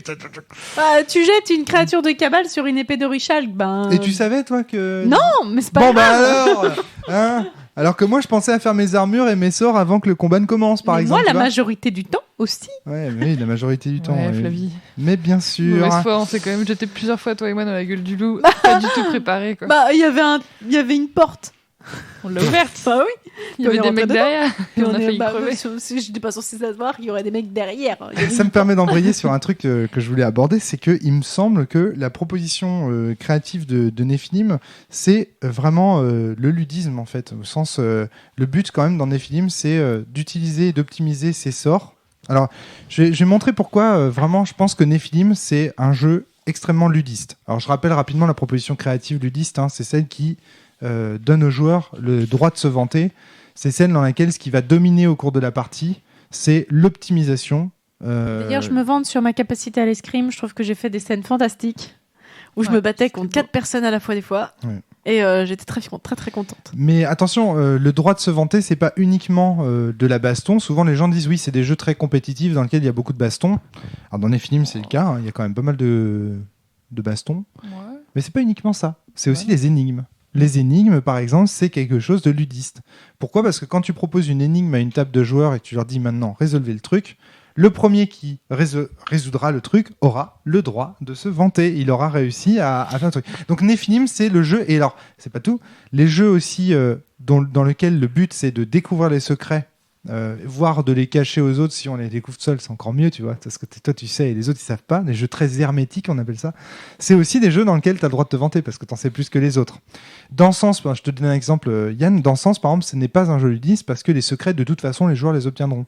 Mais par contre, dans Nephilim, c'est un jeu ludiste parce que les secrets, il y a certains secrets qui sont obligatoires dans Nephilim, bien sûr, mais la grande majeure partie des secrets sont en fait aux joueurs. C'est en fait au joueur de le découvrir par lui-même. Donc c'est un jeu vraiment dont la proposition créative, je trouve, est assez claire. C'est le ludisme, encore le ludisme et toujours le ludisme. Ah mais tu vois, pour autant, moi qui m'estime plutôt être une joueuse qui préfère les jeux à tendance simulationniste, me suis bien marrée à ce jeu-là, moi. Mais tu te marres beaucoup aux jeux ludistes. Tu t'es éclaté à Donjons et Dragons 4. Ouais. Tu t'es éclaté à Vademecum, alors qu'à l'époque, il y avait énormément de ludisme. Tu t'éclates bien dans le ludisme, en fait. À partir du moment où ça te permet, où le ludisme met en valeur ton personnage. Sitôt qu'il commence à être charclé, et c'est là qu'on va arriver à des grosses discussions autour de Nephilim, sitôt que le personnage commence à être charclé, très vite, on sent que... Et encore, je dois t'avouer, Yann, que je suis assez étonnée. Parce que j'ai joué avec toi à Agone. Et que je me rappelais de toi en maître de jeu d'Agone. Où en gros, ton perso, il était charclé tout le temps. Et qu'en plus, si tu faisais une erreur, il pouvait largement mourir. Ouais. Et là, je m'attendais un peu à ça. C'est-à-dire que quand j'ai créé ma fiche de perso, je m'étais dit... Bon, tu t'attaches pas trop à ton perso. De toute façon, dans 3 scénars, il en reste rien. Il aura une jambe de bois, il aura un œil en moins, il sera plus vraiment un zéphyr. Bon, tant pis, quoi. Comme t'avais fait à Agone, quoi. Ah, t'as des frères, c'est tous des poivreaux, et puis je te les défonce. Ah, t'as une caravane, et tu sais quoi, il y a la moitié qui meurt, et puis tu sais quoi, ce qui faisait l'essence de ton personnage, et je plat. Bon, là, je m'attendais à ça, et là, en fait, tu l'as pas fait. Ouais, j'ai vieilli, je suis devenu faible. Je sais pas quoi te répondre. Alors ça a été... Ça a fait l'objet d'énormément de conflits à la table au départ. Cette dimension ludiste du jeu, en fait, parce que tous autour de la table, on était plutôt venus jouer à un jeu simulationniste. Je l'ai bien senti dans les réflexions que Géraldine faisait, dans les réflexions que tu faisais, dans les réflexions que je faisais. On était là, mais quand même, c'est classe, mais quand même, c'est cohérent. On était toujours en train de dire à Yann, non, mais c'est cohérent. Non, mais arrête de nous faire des jets de vision K, c'est cohérent qu'on les réussisse. Très, très souvent, en fait, et Yann nous disait... Non, c'est pas le jeu, c'est pas Nephilim. Vous devez optimiser vos sorts, vous devez réfléchir à des stratégies ensemble. Vous avez des sorts chacun les uns les autres pour vous soutenir les uns les autres. Donc il nous rappelait en fait constamment la mécanique ludiste du jeu. Et ça a quand même engendré beaucoup de frustration, moi je trouve, autour de la table. Je me souviens notamment d'une scène incroyable, atroce du point de vue de Géraldine, qui est la scène où tu vas combattre l'élémental d'air en haut de la tour et où carrément Yann passe derrière toi, prend sa gomme et te vire des caractéristiques. Oh, c'était horrible ça. Alors qu'est-ce que tu as ressenti à ce moment-là ? Moi aussi. L'injustice totale, j'avais envie de pleurer et plus le temps passait, plus il m'enlevait des trucs et je ne comprenais pas. D'une, je ne comprenais pas ce qui m'attaquait. Alors pourquoi ? Et en plus, je ne comprenais pas pourquoi je ne pouvais rien y faire et pourquoi ça a duré 10 minutes quoi. Enfin moi j'ai l'impression que c'était super super long, c'était affreux quoi. En plus t'étais la première à y passer donc nous on savait pas du tout ce qui allait se passer. Ensuite nous on avait compris donc on était là bon il va me charcler mon perso, il va m'enlever des compétences, tant pis. Mais toi t'es la première à être passée dessus quoi. Moi j'ai failli pleurer, objectivement. Non mais il y a un moment donné où j'ai failli pleurer comme un gamin quoi. C'est le moment où donc Merlin à la fin nous enlève notre draconisation. Et où il me met 20 points de Kaiba dans la gueule, il me fait perdre des caracs, etc. Et donc j'ai ressenti ce que tu as ressenti. Je pense exactement la même sensation, c'est-à-dire ce côté, putain j'ai bien joué, j'ai tenu mon personnage, en plus j'ai fait ce que tu voulais MJ, c'est-à-dire que j'ai suivi une enquête alors j'en avais pas forcément envie, j'ai tordu mon personnage pour que ça aille dans le sens de l'enquête, c'est-à-dire que j'avais pas envie de jouer ça, je me suis sacrifié pour toi MJ. J'ai fait en sorte que ton scénar, je sois en adéquation avec lui. Je fais des torsions, mais c'est pas grave parce que je veux te faire plaisir. Et toi, tu passes derrière moi, tu prends ta gomme et tu charques mon personnage. Et ça, pour moi, c'est vraiment, je te dis, j'ai failli pleurer, quoi. Mais vraiment, tu vois, t'es là, t'es comme un gosse à qui on confie son doudou. Vraiment, j'ai failli chialer, quoi. Et donc, j'ai vraiment réfléchi à ça. Je me suis posé la question, mais pourquoi ça fait ça, en fait? Pourquoi ça... Et je pense que c'est dû à la structure des scénarios. C'est-à-dire que les scénarios invitent forcément nos personnages à faire quelque chose qui est obligatoire. Ouais. Quelque chose que les personnages n'ont pas forcément envie de faire. Donc, en tant que joueur, on va faire l'effort de trouver des motivations extrinsèques, c'est ce que je disais tout à l'heure, pour coller à ton scénario, Yann. On va faire l'effort, on va se dire, allez, c'est-à-dire qu'on sacrifie, on a déjà charclé l'histoire de notre personnage pour te faire plaisir. Et toi, t'arrives derrière et tu sors le fouet, quoi. Tu dis, ah ouais, tu croyais t'être sacrifié suffisamment? Et ben en plus, tu vas perdre des caracs. Sachant qu'on est dans un jeu ludiste, dans lequel je suis désolé, mais le fait d'avoir 30 points de K quand les autres n'en ont que 20, c'est un vrai avantage. C'est-à-dire que Célestine, quand elle arrive avec... T'as combien de points de K? 25, 26? J'en ai 25, mais sachant que pendant toute une partie du Sénat... pendant toute une partie de la campagne, c'est moi qui en avais le moins. Ouais. Pendant vachement longtemps, en fait, moi, j'intégrais les sorts. Parce que t'as assimilé des sorts. Ouais. Bah oui, mais t'as fait le choix d'avoir moins de trucs. Oui, mais nous, on n'a pas fait le choix d'avoir moins de trucs. Ouais, et d'ailleurs, je vous ai sauvé les miches parce que j'ai assimilé des sorts. Mais pourquoi? Parce que justement, en fait, c'est ça qui m'énerve un peu dans ce jeu, c'est-à-dire que tu nous as sauvé les miches parce qu'à un moment donné, t'étais objectivement plus forte que nous. Et plus tu t'affaiblis dans ce jeu, plus t'en prends dans la gueule, etc. Ouais, parce qu'on a été des gros radins aussi, hein, quand même. On avait quand même la possibilité de le faire et toi et moi, on a décidé de pas le faire parce qu'on voulait pas perdre des points de K. Voilà, mais c'est normal parce que pourquoi? Parce que pour être classe, c'est-à-dire pour sauvegarder le peu de simulationnisme qui restait dans ce jeu, c'est-à-dire pour le peu d'esthétique qui nous restait, c'est-à-dire qu'on avait quand même envie l'un et l'autre, Géraldine et moi-même, que nos personnages aient quand même un peu la classe, quoi. T'es un Néphilim de feu, t'as envie de pouvoir à un moment donné briller dans le combat. T'as pas envie que ça finisse à coup de pot de fleurs sur la tête d'un Templier, quoi. Et objectivement, ça s'est fini à coup de sac à dos, quoi. Oui, une fois je me suis battue avec mon sac. J'avais rien pour battre, mais j'ai balancé mon sac à dos. Yann. Voilà. Au moment de la création des personnages. Arrêtez de gueuler. Au moment de la création des personnages, en fait, tu t'incarnes dans plusieurs époques d'incarnation. Tu t'incarnes dans des corps humains qui font que t'assimiles des compétences à travers le siècle. Qu'est-ce que vous avez fait? Vous êtes incarné que dans des intellectuels. Sauf moi. Mais oui. Sauf Fly qui a été maline comme un petit renard. Non, j'appelle pas ça. C'est quand même un jeu où on va se bastonner. Je vais quand même prendre un ou deux humains un peu physiques dans lequel j'ai été. Moi, je ne savais pas, avant de commencer Néphilim, que c'était un jeu ludiste. Je l'aurais su, j'aurais fait mon Karim. J'aurais lu tous les suppléments. Je me serais fait chier à lire tous les suppléments. J'aurais pris les meilleurs sorts. Je t'aurais emmerdé pour choisir les meilleures époques d'incarnation. J'aurais même optimisé ma stat. Il y a pas de meilleur ou pas meilleur, en fait. Il y a que des choix, en fait. Mais je t'aurais appelé au téléphone tous les soirs pour pouvoir avoir un truc gratté et tout ça, faire le maître gratteur. Tu veux optimiser? Je peux être chiant, mais alors t'imagines même pas comme je peux être chiant, quoi. J'ai quand même passé, peut-être 5 ou 6 ans à perfectionner mon jeu d'échecs uniquement pour pouvoir te mettre la pile, Yann Sully. Donc tu vas pas me dire que je suis pas capable de te faire chier. Donc, mais le problème c'est qu'on savait pas. Donc avec Géraldine, et en plus on s'est fait tromper. Maintenant, moi je me suis. On s'est fait tromper. Je vais te dire pourquoi après. Moi j'ai pensé en fait à l'histoire du jeu, c'est-à-dire que j'ai pensé système Chaosium.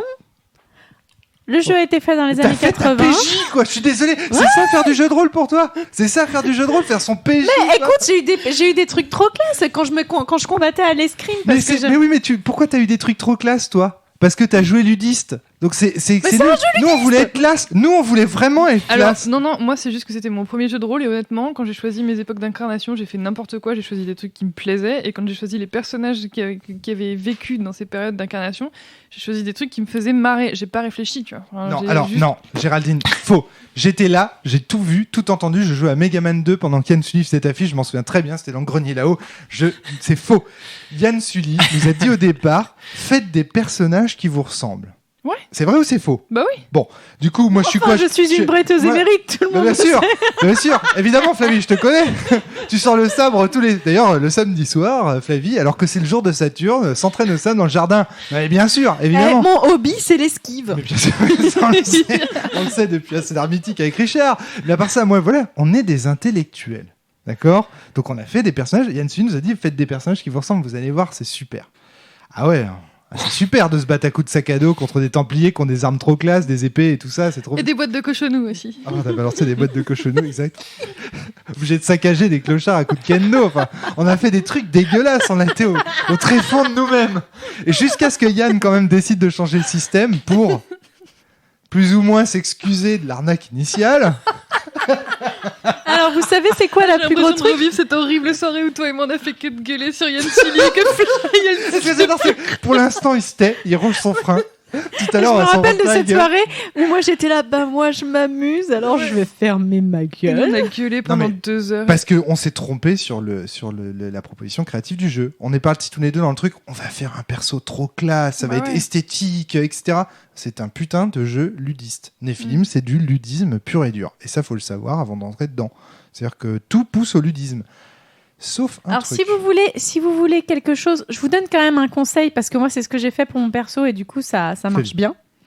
C'est que j'ai fait moite-moite. C'est-à-dire que j'ai fait j'ai eu l'avantage aussi par rapport à vous, c'est que j'ai choisi les bonnes époques d'incarnation. Regarde l'autre quoi. Et que du coup j'ai une vie en plus par rapport à vous. Ah, la bonne élève. Tu me fais trop penser aux gens qui ont de la moule et qui ensuite ils gagnent au jeu et ils se justifient, ils disent ouais mais c'est bon. J'ai eu de la moule, mais c'est surtout parce que voilà. Du coup, j'ai choisi 3 vies d'intellectuel et 2 vies de bourrin. Et si j'avais pas eu cette vie en plus, j'aurais fait 2 moite-moite en fait. De façon à pouvoir faire les deux, tu vois, être multitâche. C'est pas ce que t'as fait, donc tant pis pour toi. Flavie, mais dans tous les systèmes Chaosium auxquels tu joues, tu ne fais jamais ça. Ah oui, mais qu'est-ce que tu veux?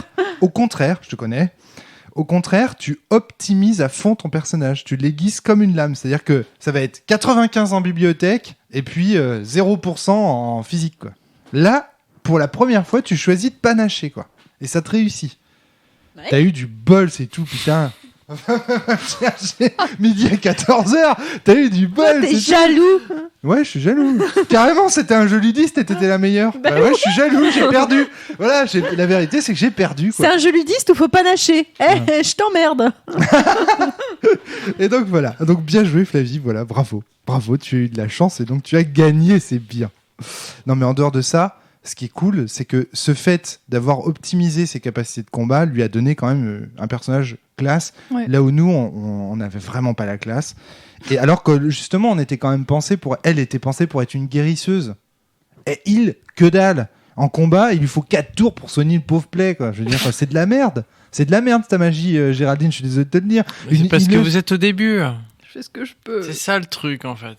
C'est que vous êtes pressé, vous êtes trop pressé, en fait. Je pense dans FF, aucune patience. au premier... Mais Célestine, elle était au début aussi, mais elle poutrait des poneys, quoi. Je suis désolé. Elle poutre des poneys jusqu'au jour où elle se prend une balle dans la tête. Oui, d'ailleurs, le scénar où il y a eu des flingues, j'étais pas très contente. C'est vrai. Et c'est moi qui vous ai sauvé la vie. Enfin, j'ai servi à quelque chose. Ah, j'étais content d'ailleurs. Oui, c'est sûr que c'était un personnage très fort, enfin très efficace, mais très fragile aussi, Flavie. Exactement. Moi, en fait, mon épée, en plus, c'est ma stase. Donc, ma technique faut que j'esquive parce que je peux pas parer avec ma stase. Sinon, je la bute. Enfin, je fais des trucs hyper dangereux, en fait. Quand je me bats, c'est hyper dangereux. Honnêtement, t'avais trop la classe et c'est bien. Ouais, c'est bien. Grave. C'est bien. Donc, il y a quand même une petite contradiction. Tu l'as entendu? Oui, c'est pour ça que j'ai pas réagi tout de suite, mais mon Dieu, il avouait qu'il avait tort et qu'il faisait de la mauvaise foi. Non, j'ai pas dit que j'avais tort. J'ai dit que t'étais classe. On en reparlera plus tard. Mais il y a quand même un problème dans ce jeu. C'est qu'à mon avis, même si la dynamique des mécaniques du jeu est ludiste, et les scénarios le sont pas. Les scénarios invitent quand même vachement à l'esthétique. Et là, il y a une contradiction. C'est-à-dire que là, on arrive totalement dans les jeux des années 90, c'est-à-dire où, allègrement, on mélange 2 propositions créatives comme ça, en s'en foutant complètement. On dit, voilà, on va faire du cinéma. Parce que là, franchement, la campagne, c'était du cinéma. Elle avait tous les défauts que tu critiquais dans le podcast où tu avais sur le cinéma et le jeu de rôle, sur la mauvaise influence que le cinéma peut avoir sur le jeu de rôle. C'est-à-dire que on va de cinématique en cinématique, de passage un peu obligatoire, parce que bon, malgré tout, on est quand même obligé d'ouvrir la zone Phalos. Il n'y a pas une campagne du Sceau des Dragons dans laquelle les gens ils ouvrent pas les zones Phalos, si, Yann? Alors à la base, en fait, la campagne, elle est conçue comme soit tu réveilles les Omphalos et tu restes du côté des prêtresses, soit en fait à un moment donné tu te rends compte de ce que tu fais et ce qui n'est pas forcément bien et tu décides d'aller chercher une aide extérieure. Merlin. Alors là, on a hésité, honnêtement. Avec Géraldine, il y a plein de moments où on a eu ce débat de oui, mais quand même pour l'humanité. Ce qu'on fait, c'est très bien de réenchanter la Bretagne, mais enfin bon, quand il va y avoir des centaures et des chevaliers en armure qui vont se balader en plein milieu de Quimper à côté de chez le boulanger du boucher, ça va peut-être quand même un petit peu les perturber, les humains. Sachant qu'on avait vu aussi que dans les akashas, les artefacts modernes ne passaient pas. C'est-à-dire que les voitures disparaissaient. Et on s'est dit, mais que va-t-il advenir des êtres humains après C'est vrai qu'on a eu beaucoup de questionnements par rapport à ça. Et à ce moment-là, on aurait pu dire fuck le scénar, en fait. On aurait pu dire fuck Mélusine. D'ailleurs, toi, t'étais pas loin de le faire. Moi, je l'ai dit, fuck Mélusine. Hein. Au début, quand on a eu le choix de... C'était quoi déjà? En gros, soit on ouvrait les omphalos. De prêter allégeance au dragon et de... T'as pas prêté allégeance, toi? Physiquement à elle. Non, je l'ai pas fait. Et après, j'ai fait que d'essayer gentiment, hein, mais de m'opposer à l'influence de ce personnage que je trouve absolument que j'ai trouvé exécrable dès le début, quoi. Mais sachant qu'à chaque fois qu'on a besoin d'aide et qu'on lui envoie un 700 bouches, à chaque fois, 700 bouches, c'est en gros le portable du Néphilim. C'est le SMS du Néphilim. Tu peux envoyer un message, mais le gars à qui tu l'envoies peut te répondre que 7 mots. Et elle nous a jamais répondu, la pute. Elle a répondu une fois. 6 mots seulement. Oui, mais tout était scénaristiquement argumenté. Oui, mais quand même. Non, là, je suis pas d'accord avec toi. Il y a un problème dans cette campagne quand même. Le fait que, encore une fois, le commanditaire soit le méchant, c'est relou. Décevant, c'est tout ce que tu veux. Moi, je trouve ça décevant. C'est pas forcément le méchant, ça dépend où tu te places. Hein. C'est-à-dire que tu as une campagne... Non, attendez. C'est-à-dire que tu t'aurais pu... Nous, on aurait pu défendre les muses et réveiller le dragon. C'était game over. C'était bad end. Ouais, c'était un peu bad end. Bah ouais. Donc non, la campagne est vraiment faite pour que tu te fasses manipuler par les muses pendant quelques temps, que tu réveilles certains omphalos, peut-être 3, 4. Si tu te retournes contre elles s'en foutent de toi et réveillent le 5e sans te donner ta permission. Et dans tous les cas, ça finit au Mont-Saint-Michel avec un combat final épique et l'aide extérieure de Merlin s'il faut, quoi. Donc je pense que la campagne est cinématographique. Au sens où ça passe très bien quand les personnages, quand tu suis des personnages en fait assis tranquillement dans ta chaise. Le problème, c'est que quand tu demandes à des joueurs, des PJ de faire ça fonctionne pas très bien parce que le commanditaire, traditionnellement dans les jeux de rôle, c'est toujours le méchant. Et donc très très vite. Alors moi, j'ai vraiment voulu faire en sorte de me dire non, j'oublie ça et je suis à fond les muses, quoi. Tu vois, parce que je me suis dit, non, mais j'en ai marre de ces joueurs qui savent dès le départ que le commanditaire, c'est le méchant. Le pire, c'est que j'ai fait des blagues là-dessus quand on était tous les deux. Genre, c'est elle qui nous donne des trucs à faire, ça va être les méchantes. Mais je pensais vraiment pas que ce serait... J'essayais de me rapprocher de Mélusine parce que je me suis dit, c'est tellement gros. Ça va pas... Enfin... Je vais me rapprocher d'elle, c'est tellement gros, c'est pas ça qui va se passer. Donc là, grosse déception quand même. Là, j'ai dit à Yann, je me souviens, on était dans la cuisine, je lui ai dit à la fin du scénar où on apprend ça, j'étais putain, grosse déception, quoi. J'étais vraiment très très déçu. C'est ça, grosse déception. Et puis il y a ce dernier scénar qui me réconcilie avec cette campagne pour plusieurs raisons. Alors je sais pas si vous avez envie de recontinuer à parler des muses un petit peu. Bah oui, pourquoi pas. Tu veux continuer à parler un petit peu de Daud, vous en avez pensé quoi, vous, par exemple, de ce personnage? La deuxième muse. Moi, je suis carrément tombé amoureux d'elle. Je trouvais que c'était un personnage... Moi, j'aime bien la Cité 10, donc de toute façon, c'était un personnage que j'étais impatiente de rencontrer. Moi, dans le principe que ce qu'on était en train de faire, c'était réveiller des omphalos pour restaurer le pentacle de la Bretagne, et donc réenchanter la Bretagne, bah forcément, j'étais amoureux... J'étais vraiment du côté de la légende, en fait, si j'ose dire. J'étais du côté du mythe, en fait. Toi, Géraldine, je t'ai senti vraiment plutôt du côté des humains. C'est-à-dire, non, il faut qu'ils puissent continuer à utiliser leur voiture, à regarder l'heure sur leur montre s'ils en ont envie. Moi, j'étais là, mais non, mais je m'en fous des voitures des humains qui crèvent, ces traîtres, etc. Et donc, du coup, quand on apprend à la fin que c'est elles les méchantes, ah bon, on va sauver les humains, quoi, tu vois. J'ai trouvé que ça avait ridiculisé mon personnage. Ça l'avait rendu ridicule. C'est aussi pour ça que j'ai failli pleurer quand Merlin arrive. C'est pas ça la nuance de la campagne. Alors vas-y. La nuance de la campagne, en fait, c'est qu'à la fin de la campagne, vous la réenchantez, la Bretagne. Parce que vous libérez le dragon de l'influence de Saint-Michel. C'est pour ça que je te disais que le dernier scénar m'avait un peu réconcilié. Mais, sur le coup... Mais vous ne vous appropriez pas son pouvoir, comme elles veulent. Et c'est là la différence, en fait, entre les deux. C'est qu'elles veulent s'approprier le pouvoir du dragon. Alors que vous ne faites que le libérer, en fait, de l'influence de Saint-Michel. Donc, dans un sens, vous la réenchantez, la Bretagne. Vous permettez à ce que les mythes et légendes existent, perdurent, que les akashas se réouvrent, que les humains soient plus sensibles à la magie aussi, parce que c'est ça qui va se passer, et donc de trouver aussi des simulacres beaucoup plus conciliants, des choses comme ça et tout. Mais vous ne vous réappropriez pas le pouvoir, en fait. Et c'est vraiment le trip, en fait, de la bestialité, en fait, qui est mis à la fin de la campagne. Ce que Merlin vous explique, en fait. Tu connais la théorie de l'engagement en psychologie? Ça dit quelque chose? C'est l'idée qu'en fait, quand on commence à investir beaucoup dans quelque chose, que ce soit de l'argent, du temps, etc., on est d'autant plus enclin ensuite à être de mauvaise foi pour le défendre par la suite. Par exemple, je te donne un exemple typique. Moi, j'ai investi énormément d'argent pour Magic. D'accord, Magic l'Assemblée, jeu de cartes. Et ça va être extrêmement difficile pour moi de jouer à un nouveau jeu de cartes parce que je vais toujours être de base de mauvaise foi avec ce nouveau jeu de cartes en me disant non mais de toute façon Magic ceci, Magic cela. Pourquoi ? Parce qu'en réalité j'ai investi énormément de temps et d'argent dans Magic et que ça me fait chier. Il y a un autre exemple qui me paraît intéressant, c'est Doctor Who. La série. À chaque fois que quelqu'un m'en parle, je dis non mais c'est vrai que les 4 premières saisons, c'est pas top. Mais tu verras à partir de la 5e, c'est vraiment génial. Bah oui, c'est la théorie de l'engagement. Ils se sont fait chier à mater 4 saisons. Ils vont pas dire que c'est de la merde à un moment quand ils arrivent à la 5e. De la même manière que quand Cédric Kersao... Oh merde, putain, j'ai dit son... Putain. Lorsque Cédric achète Saint Seiya, la légende du sanctuaire, sur PlayStation 2, alors que c'est un étron monumental, et qui vient y jouer à la barreau, il a acheté son jeu 40 €. Il a envie de le défendre. Il dit mais non, tu vois, c'est pas si mal, machin. Non, c'est un étron. Pas de chance, il y avait Budokai 3 en plus à l'époque. Oui, à côté en parallèle, il y avait Budokai 3 et là, la comparaison. Pour lui. Ah, tu te souviens de ça, toi? Je pensais pas que tu étais témoin de ces événements. On a cassé des manettes ici. Exact.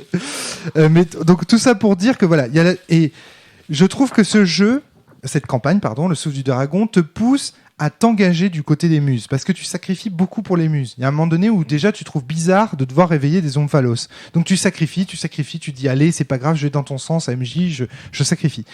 Et au moment où Merlin arrive avec ses révélations, la théorie de l'engagement, c'est-à-dire ton engagement vis-à-vis des muses, t'as déjà tellement sacrifié pour elles. C'est-à-dire que t'as sacrifié des points de 4, t'as assimilé des sorts, t'as perdu des points de vie, tu t'es fait défoncer ton pentacle, t'as eu... que ton Merlin, t'as envie de lui dire mais va te faire foutre, quoi. Et puis qu'est-ce que tu viens nous prévenir maintenant ? Ça fait 15 plombes qu'on aurait eu besoin de ton conseil, vieux bouc.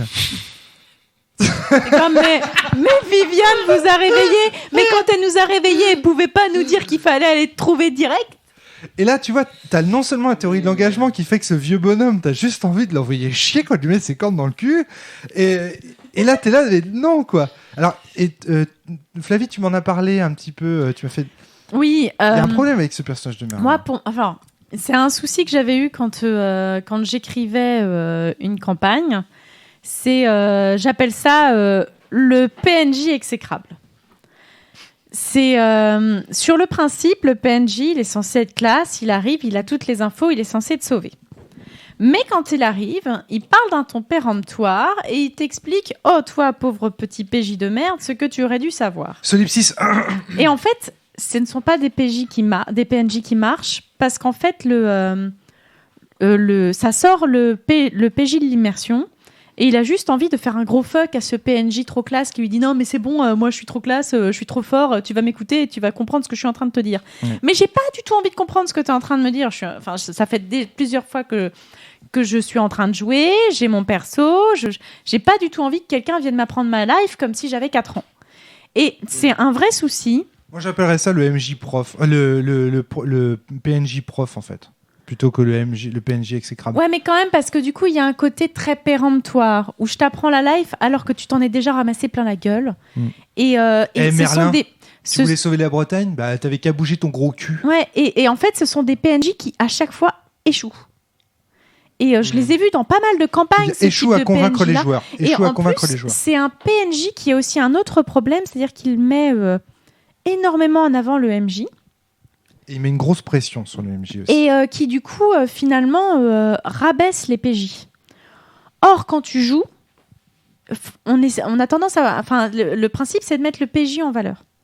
Et c'est pas de ta faute, hein, c'est vraiment un souci récurrent. Enfin, pour l'avoir, moi j'en ai créé, je veux dire, à force d'en avoir vécu dans des campagnes, j'ai créé des persos comme ça. Moi aussi. Et à chaque fois que j'avais des persos comme ça dans mes campagnes, c'était à chaque fois là que mes campagnes ça tournait en eau de boudin.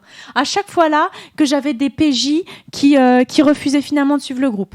À chaque fois là que j'avais des PJ qui se retournaient contre tout le monde. C'est à chaque fois que j'avais ce PJ là, ces PNJ là, à chaque fois mon groupe splittait. Et ça, je pense que ça peut s'expliquer par la théorie de l'engagement. Il y a un deuxième élément, c'est que sociologiquement, les rôlistes ont en horreur l'autorité.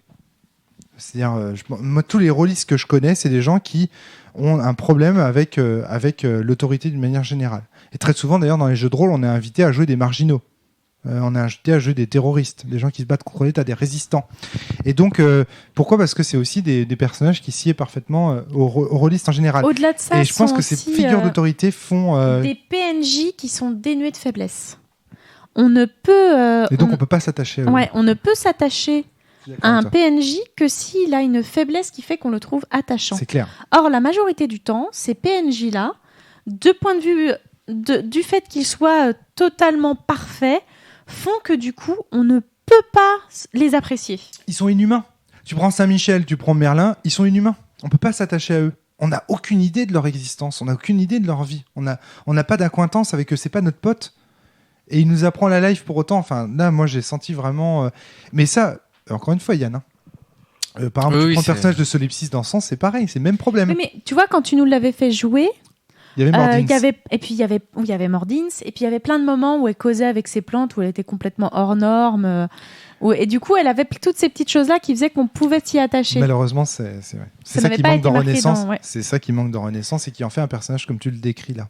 Exactement. Et il y a plein de dans les jeux de rôle classiques. C'est un vrai problème en fait. Pléthore. On peut en citer plein. Des personnages comme ça qui arrivent, qui t'apprennent la life. Et souvent d'ailleurs qui meurent au deuxième épisode. Parfois ils meurent au deuxième épisode d'ailleurs. Au grand soulagement généralement de la table. Mais c'est terrible. Hein. Et là Merlin vraiment, moi ça m'a exactement fait l'effet qu'il est en train de décrire Fly là. C'est-à-dire le mec il arrive, il débarque de la planète Cristal et puis il nous apprend la life alors que c'est nous qui avons fait tout quoi. Voilà, c'est juste bouger le cul. Un minimum de respect vieux bouc. C'est vrai. Non mais qu'est-ce que t'en penses toi ça... Alors, attends, t'es scénariste. Yann, t'es scénariste. Tu dois savoir quand même qu'il y a un problème là.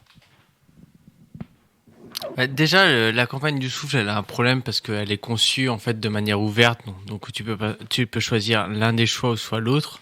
Si tu la couples en fait aux Arthuriades, comme je l'ai fait. Donc, les Arthuriades, qui est une campagne qui se passe dans le passé, qui est une époque d'incarnation en fait que les joueurs ont oublié. Si tu la couples à ça ferme en fait les choix qui sont possibles.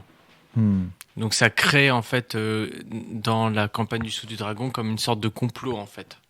Donc si tu la couples à ça déjà, ça ferme les choses et ça oriente complètement la campagne parce que t'as plus le choix de suivre les muses ou pas les muses et tout. Tu les suis pas en fait parce que tu les as déjà combattues. D'accord. J'ai vu sur internet pendant que tu retrouves ce que tu veux dire que notamment sur Facebook, il y avait des gens qui commentaient et qui disaient justement qu'ils couplaient eux aussi la campagne du Souffle du Dragon avec les autres. C'est logique, hein. Si tu as les deux suppléments, ça va ensemble. Mais ça crée des difficultés scénaristiques en fait. D'accord. Parce qu'il faut vraiment que tu expliques pourquoi ils ont oublié cette époque d'incarnation, pourquoi les prêtresses, elles ont soit oublié, soit elles manipulent les PJ. Donc c'est encore un choix scénaristique à faire que tu dois créer parce qu'il n'existe pas. Donc après donc après tu le fais comme tu veux, enfin soit elles ont oublié, mais il y a du travail, soit ça. Voilà, c'est vraiment quelque chose que tu recrées au niveau du scénario. Et moi je trouve en fait que En fait, je trouve que le personnage de Merlin, en fait, comme le personnage de Saint-Michel, enfin, je trouve que la campagne du Souffle du Dragon, c'est une campagne qui est extrêmement linéaire, donc qui peut vraiment paraître frustrante, parce qu'elle est faite pour être jouée à des PJ qui sont débutants. Ouais. Donc on est là pour présenter un monde. Pour apprendre. Voilà. C'est une Et campagne donc pour se faire punir. d'apprentissage. Ouais, c'est ça. C'est un truc où tu apprends le monde, le machin. Quoi qu'il en soit, c'est pas compliqué. Tu vas arriver à gagner le truc et tout. Tu vas souffrir un peu. Tu vas perdre un point de cas par-ci, un point de cas par-là. Tu vas gagner de l'expérience. Tu vas dire, oh, les Templiers sont trop méchants. Alors que clairement, c'est pas ce qu'il y a de pire. Il y a pire que les Templiers. Ah oui, oui. Oui. Bon, on l'a vu. Large. On l'a vu. Et les créatures de cabale qui mettent le doigt dans ton pentacle, excuse-moi, enfin, sont pas sympas. Mais t'es là juste pour apprendre pas le monde. Pas filer la métaphore, mais enfin. C'est vraiment. Et en effet, ça a ce côté cinématographique qui peut être un peu énervant où tu te dis, ah putain, mais je vois ceci, mais je vois cela, et pourquoi je raconte ça. Et dans ce cas-là. Alors, ça peut être frustrant, mais c'est une campagne d'apprentissage. Ça ne le saurait pas si la démarche créative du jeu était cohérente avec cette dynamique-là. Par exemple, tu vois, dans le simulationnisme sancien, le fait qu'il y ait des passages obligés et qu'on te dise au départ qu'il y a des passages obligés, ça peut être cohérent. Parce que tu as besoin de grandes icônes auxquelles te rattacher pour prolonger l'esthétique. Ce que je veux dire par là, c'est qu'à chaque proposition, il faut son type de scénario adapté. Pour Prosopopée, par exemple, qui est un jeu très, très libre, très, très esthétique aussi, très simulationniste, eh ben, on a des canevas. Et donc, les joueurs vont pouvoir créer leur esthétique au fur et à mesure, leur couleur au fur et à mesure du jeu, pour faire simple. Là, le problème, c'est qu'on te met un jeu ludiste dans les pattes, enfin des mécaniques ludistes dans les pattes, un système ludique, des interactions avec l'univers qui sont d'ordre ludiste, et donc des compétitions entre joueurs, dans un scénario qui, par ailleurs, lui, a plutôt tendance à mettre en valeur les personnages très esthétiques, très colorés, etc. Et donc, il y a une espèce de contradiction. Tu vois. C'est pas tant... ce genre de scénario, par exemple, tu prends le système de sens, d'accord ? Pour faire simple, hein. Tu le mets dans Nephilim. Avec ce scénario, je te maîtrise le souffle du dragon sans aucun souffle, sans aucun conflit entre les joueurs, etc. Ce qui crée le problème, c'est la dynamique ludiste du côté joueur d'une part, et de l'autre côté, l'exigence du maître de jeu à mettre en valeur des personnages d'un point de vue esthétique et de l'histoire. En gros, toi, tu es le tenant d'un univers, en fait. Tu balances de l'univers, tu balances de l'univers à fond. Et nous, on est en train d'optimiser pour... Donc, on joue pas au même jeu, Yann. C'est ça le problème. Toi, t'es dans le cinéma. T'es en train de nous montrer des trucs extraordinaires, etc. Et nous, on n'est pas du tout là-dedans. On est dans du pouce-pion. On est en train d'optimiser nos magies et machin truc. Ce qui fait que par moment, ça fait que, par exemple, Géraldine peut te dire « Non, mais c'est bon, là, arrête de faire chier. Je m'en fous de mes magies. J'ai envie de la suite de l'histoire. » Tu vois ? Parce qu'elle est de ton côté, en gros. Elle a envie de voir la suite du film que tu déroules. Et alors que moi, je vais être là. Non, ta gueule, on n'avance pas. Moi, j'ai envie d'optimiser mes sorts. Tu vois, j'ai envie de faire mes cuirasses de feu et tout ça. Et Géraldine, elle est là à se faire chier en train d'attendre que moi je lance mes dés pourris pour un système qu'elle ne comprend pas et dont elle se contrefout parce que ce qui l'intéresse, c'est de savoir qu'est-ce qui vient foutre Merlin là-dedans. Est-ce que les muses, elles sont méchantes ou elles sont gentilles ? Alors, si ça peut te rassurer, pendant des années, c'est comme ça que j'ai joué tout le monde. Au jeu de rôle, en fait. Tout le monde. Parce que pendant des années, j'ai joué à côté de Ced.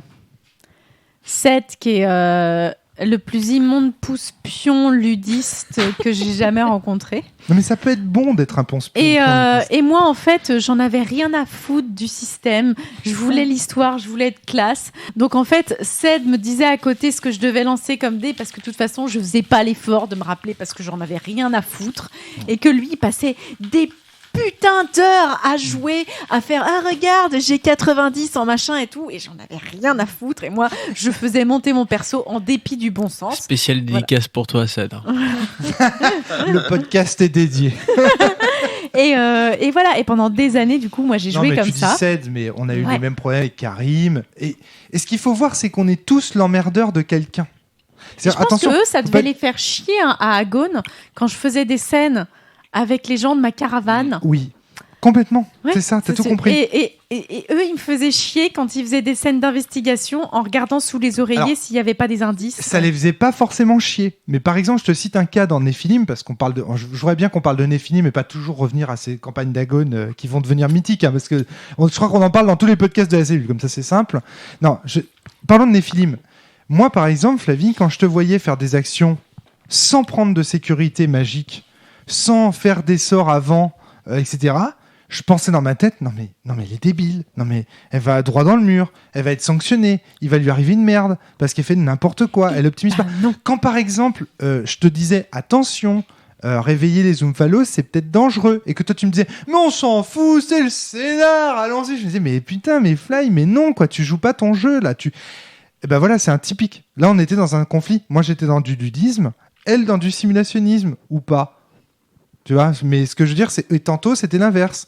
Elle était en train de faire du ludisme et moi j'étais là en train de dire non mais c'est bon, on s'en fout de tes sorts. Moi je veux avoir la classe tout de suite, maintenant là. Tu vois. Donc attention. Et ça c'est induit par quoi ? Par la contradiction qui existe entre ce que proposent les mécaniques de Néphilim et ce que par ailleurs proposent les scénarios de Néphilim. Moi j'ai l'impression que dans tout jeu de rôle en fait il y a cette dualité en fait. C'est parce que t'as pas joué à de bons jeux. J'ai joué à tes jeux, pas tard, quoi. J'ai jamais dit qu'ils étaient bons. Ils sont peut-être tout pourris. Non. Et en fait, dans tout jeu, en fait, tu te retrouves en fait avec avec ce ludisme et ce simulationnisme qui est plus ou moins dosé en fait. C'est vrai. Faut que je te fasse jouer à Dogs in the Vanilla. Ah non, mais ceci dit, c'est vrai. C'est-à-dire que dans un jeu, évidemment, on n'est pas toujours dans une dynamique, dans une proposition créative ou dans une autre. Il y a des moments. Mais il faut que tout le monde soit au même moment dans la même proposition, Yann. Oui, non, mais je suis d'accord. C'est ça. Il faut vraiment que je te fasse jouer à Dogs parce que Ced, il avait le même avis que toi sur le jeu de rôle. Non, un jour, il a joué à Dogs. Si c'est pour dire que Néphilim, c'est un jeu qui est mal équilibré, alors là, je suis d'accord. Qui est vieux. Ouais. Il est vieux, mais quand à côté t'es là, de ça... des fois, tu relis des machins et tu fais des plans et tu te rends compte que le plan, il est tout pourri sur le truc et que t'es là en train de le recopier au tableau et t'es là... Oh merde, pourquoi je suis en train de faire ça, quoi. Je suis vraiment en train de faire ce plan. T'es là, il est tout pourri et tout, faut que je le modifie en direct et que ça ait l'air d'être naturel en plus. Mais tu sais pourquoi on critique ce jeu ? C'est parce qu'on l'aime. Ouais. Et dans le fond, c'est ça le point. C'est parce qu'on essaye d'expliquer comment vous pouvez le masteriser, en fait. Le point essentiel, il est là. C'est que pourquoi on critique ces vieux jeux de rôle, parfois avec vraiment un couteau tiré, je veux dire. C'est pour qu'ils puissent continuer à avoir une vie, en fait. Mais oui, puis c'est parce qu'on sent qu'il y a quelque chose de puissant dedans, tu vois. Là, dans Néphilim, simulationnismement parlant, il y a une puissance d'évocation à travers ces éléments en termes de couleurs qui est énorme. De la même manière qu'en termes de ludisme, l'optimisation des sorts et l'antagonisme que représentent les Templiers, et également, parce que je pense qu'il y a aussi de la rétention-fascination dans Néphilim, parce que tu es constamment en train de te dire mais quel secret me cache le MJ ? Et ça, c'est du ludisme à fond, de deviner. Vous savez, il y a les jeux de société dans lesquels les gens ont des cartes, et il faut deviner les cartes qu'ils ont à la main. Ça, c'est ultra fun, en fait, comme truc. Donc, alors moi, je vais être honnête avec toi, Yann, j'ai kiffé. Mais bon, moi, je suis une bonne vieille Roro aussi. Moi, j'ai kiffé. Roro, un rôliste routard. Hein. Rôliste routard. Moi, j'ai commencé sur ce genre de jeu, donc je vois tout à fait ce qu'on me demande dedans. Et en plus, j'ai réussi à retenir le système de jeu.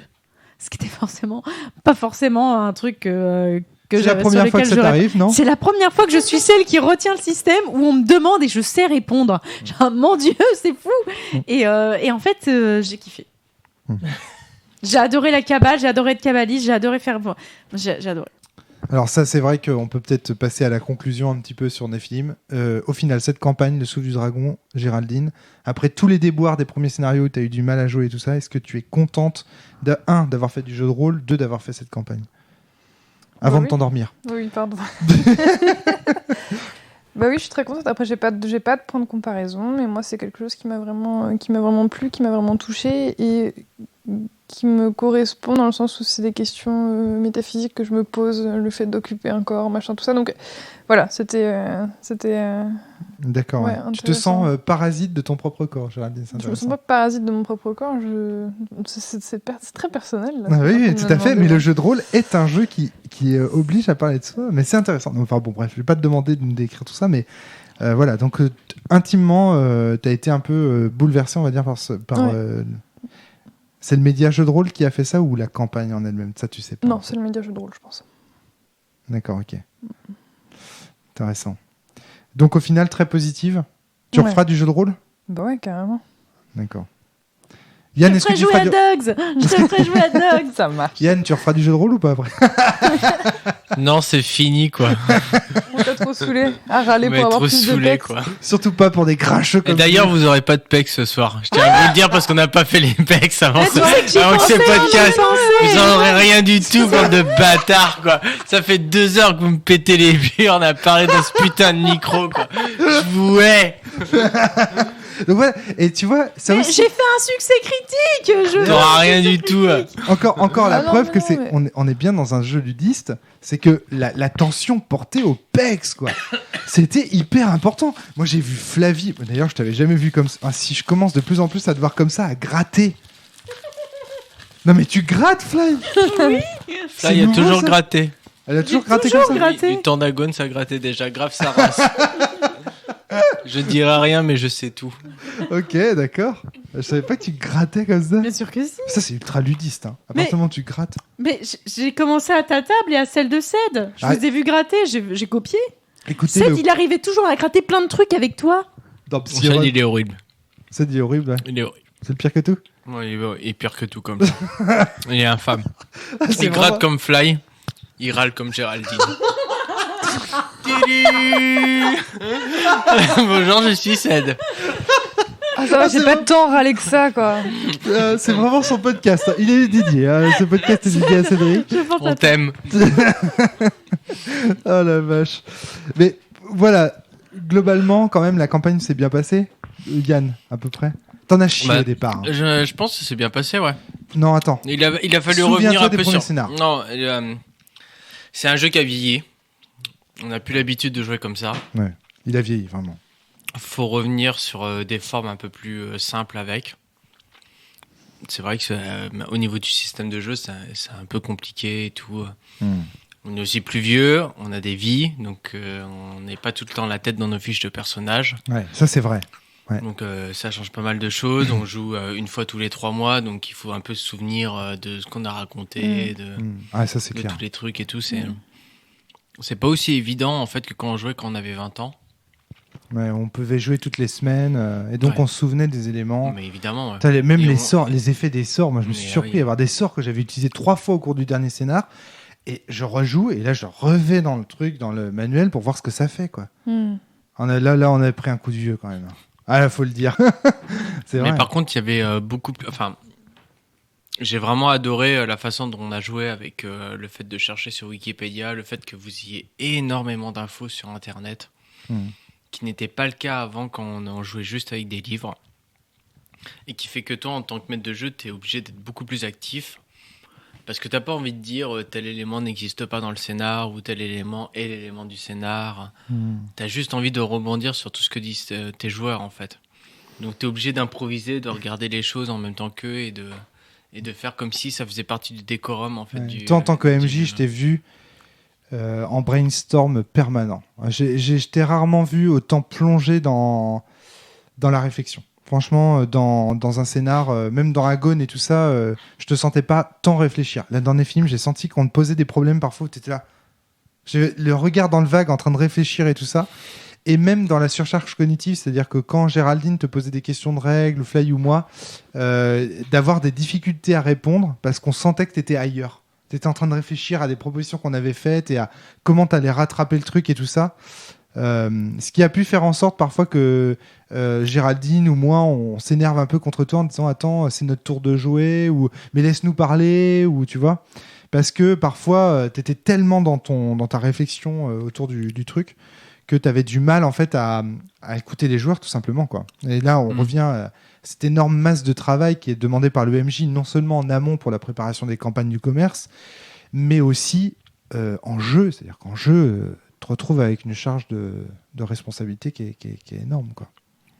Ça c'est vraiment problématique. Mais ça t'a bien fait triper de retrouver cette. Bah ouais c'était cool. C'était cool et puis vous m'avez des fois vous m'avez amené dans des directions ou même dans des limites en fait où t'es là putain jusque là non mais c'est encore le scénar alors que tu sais que c'est plus du tout le scénar en fait.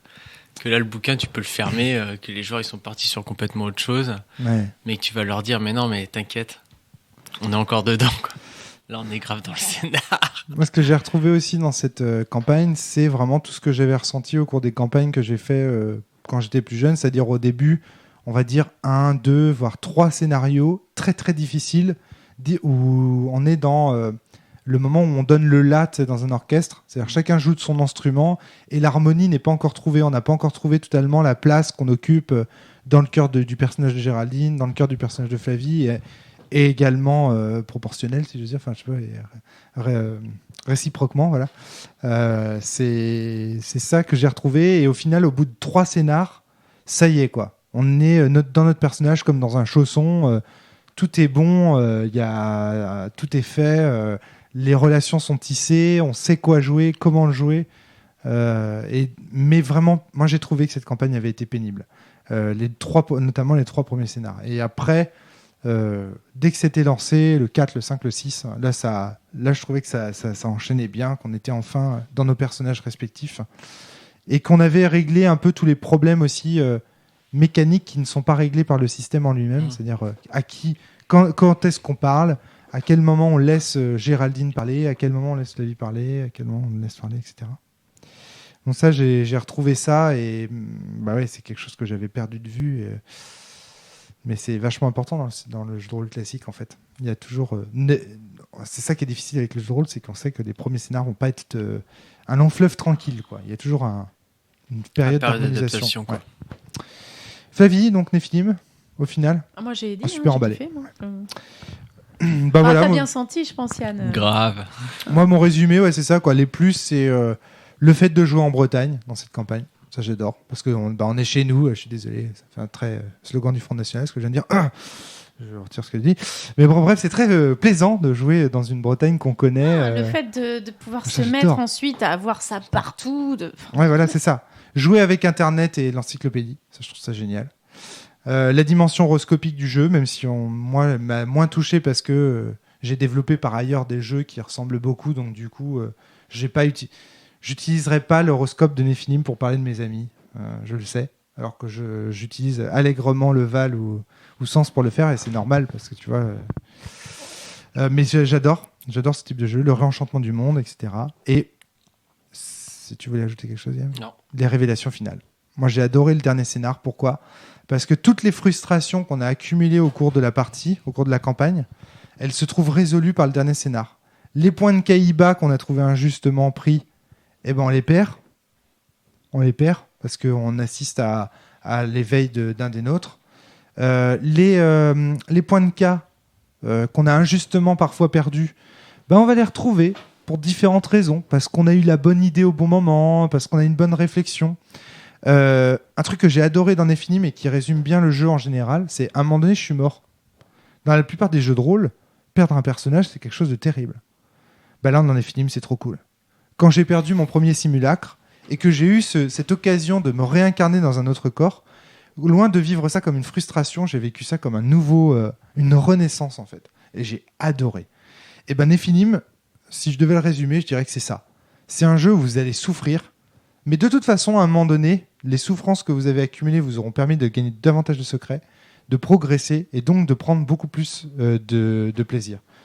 Et là, après avoir été du Front National, je deviens sadomasochiste. C'est bien, je continue. Et donc ça, c'est dans ma lignée. Non, mais c'est vrai. C'est-à-dire que c'est un jeu qui te fait très mal, mais en même temps, du coup, tu es amené à gagner énormément de choses. Et puis, les moins, pour moi, ce serait le personnage qui est difficile à envisager. Je suis désolé, mais le Néphilim, c'est un extraterrestre. Et c'est très difficile. On me fait souvent cette critique aussi avec Sens Néant. Je trouve que c'est très difficile d'envisager ce que c'est qu'un Néphilim au départ. Des bribes de souvenirs, tu sais pas qui t'es. C'est très très difficile de prendre en main son personnage parce que le personnage il est pas clair. On sait pas qui on joue, on sait pas qui on est. Il y a quelque part le syndrome de l'amnésique. Ah bah oui. Je trouve. Ouais. C'est-à-dire que tu joues un amnésique et ça, moi les jeux dans lesquels tu joues un amnésique, on a eu l'occasion déjà d'en parler pas mal avec Faye. Ça a tendance à me paraître des jeux impossibles un peu. Tu vois, un personnage pour le jouer, il faut avoir des couleurs, il faut avoir de la. Donc ça, je trouvais ça difficile. Le groupe, difficile à envisager. Je pense qu'il manque des règles pour le groupe. Le système, Chaosium, moi ça me casse les couilles, je trouve ça nul. Mais cette histoire d'ajouter les caractères de son simulacre et de risquer de passer en nombre, je trouve ça intéressant. Dommage que le scénario ne s'adapte pas, le canevas de l'histoire ne s'adapte pas davantage à ces problématiques, parce que je trouve ça vachement intéressant. Le système est punitif, oui, mais pour mieux te récompenser après. Donc du coup, je sais pas, c'est un moins, c'est un plus, je sais pas. Mais en tout cas, faut le savoir. Quand tu commences Nephilim, moi je pense en tant que maître de jeu, Yann, tu devrais dire direct à tes joueurs, tu vas dire, vous allez voir, je vais vous saquer, je vais vous faire mal, mais vous allez voir, en fait, ça vous fait gagner des choses. Tout va s'arranger. Tout va s'arranger, ou en tout cas, le fait d'avoir mal, ça va vous faire gagner des choses. Je suis pas, même si je vais vous punir, je suis pas là pour vous saquer, je suis pas là pour vous tuer, etc. Donc voilà. Et bon, la campagne, on va pas revenir dessus, mais pour moi, il y a des moins, il y a des plus, mais bon, là, on en a bien parlé. Et comme je vois que Géraldine s'écroule, littéralement, elle commence à dormir. Ça va. Ton simulacre est fatigué, peut-être. Très fatigué. Flavie également. On va déposer les armes, déposer les micros. Voilà pour ce premier podcast de campagne qui n'est pas débriefé pour chaque scénario, mais à la fin de la campagne. Et après ce podcast, je compte bien faire chier le meneur pour avoir quand même mes points. Voilà. Des points de PEX. Évidemment. Tu vas nous donner tes Ça PEX. dépend, est-ce que tu as encore quelque chose à boire ou quoi? Tout peut s'arranger, Yann. Tout peut s'arranger. On va faire ça hors micro alors. Bon, voilà. À très bientôt. J'espère qu'on aura le temps comme ça de débriefer d'autres campagnes. L'idéal, c'est de le faire scénar après scénar, mais là, on n'a pas pu le faire. Pour des raisons aussi, des difficultés, en fait, tout simplement qu'on finissait très tard. Du temps, quoi. Mais ouais. Au lieu de faire un podcast, on préférait faire un scénar. On préférait faire dormir, en fait. On finissait souvent à 3h du matin, c'était difficile d'enregistrer un... Oui, c'est vrai. Et puis, au départ, et c'est aussi pour ça que le premier scénario avait été diffusé dans les podcasts pour les abonnés, maudit, ouais, c'est que, publié comme un maudit, c'est que on s'engueulait quand même beaucoup à la fin des parties. Ouais. On s'est énormément pris la tête entre nous. C'est-à-dire que, et là, du coup, ça faisait pas des podcasts qui correspondaient à la ligne éditoriale de la cellule, puisque je vous rappelle, c'est censé être des conversations entre potes. Là, c'était des conversations entre mecs couteau tiré. Il y avait des fois où c'était très tendu. Non, mais le jeu de rôle classique, c'est la fête. Le jeu de rôle classique, c'est la fête. Ouais, mais parfois, on n'était pas loin de s'engueuler entre nous. Je veux dire, Géraldine contre Romaric et pas Pauline contre Ethos. Tu vois ce que je veux dire? Enfin, donc, attention à ça aussi. Le jeu de rôle classique, source d'emmerde aussi. Il faut à ne pas sous-estimer. Donc, c'est très difficile comme ça d'enregistrer des podcasts au fur et à mesure de la campagne. Bon, voilà. Merci d'avoir écouté ce podcast sur Scobo. Désolé d'avoir beaucoup parlé, mais j'ai l'impression que vous n'avez pas du tout préparé en fait ce débrief. Pas du tout, non. Voilà, c'est ça. Alors que moi, j'avais un peu plus préparé. Tu vois, j'avais mes petits plus, mes petits moins. Et lui, il a bu sa bouteille de pinard, donc ça y est, il va aller dormir tranquillement. Avant, tu nous donnes tes pecs, hein, Yann. Avant, tu me redonnes du pinard. Ça marche. Allez, bonne soirée à tous. Salut. Merci de nous avoir écoutés. Salut. À bientôt, salut.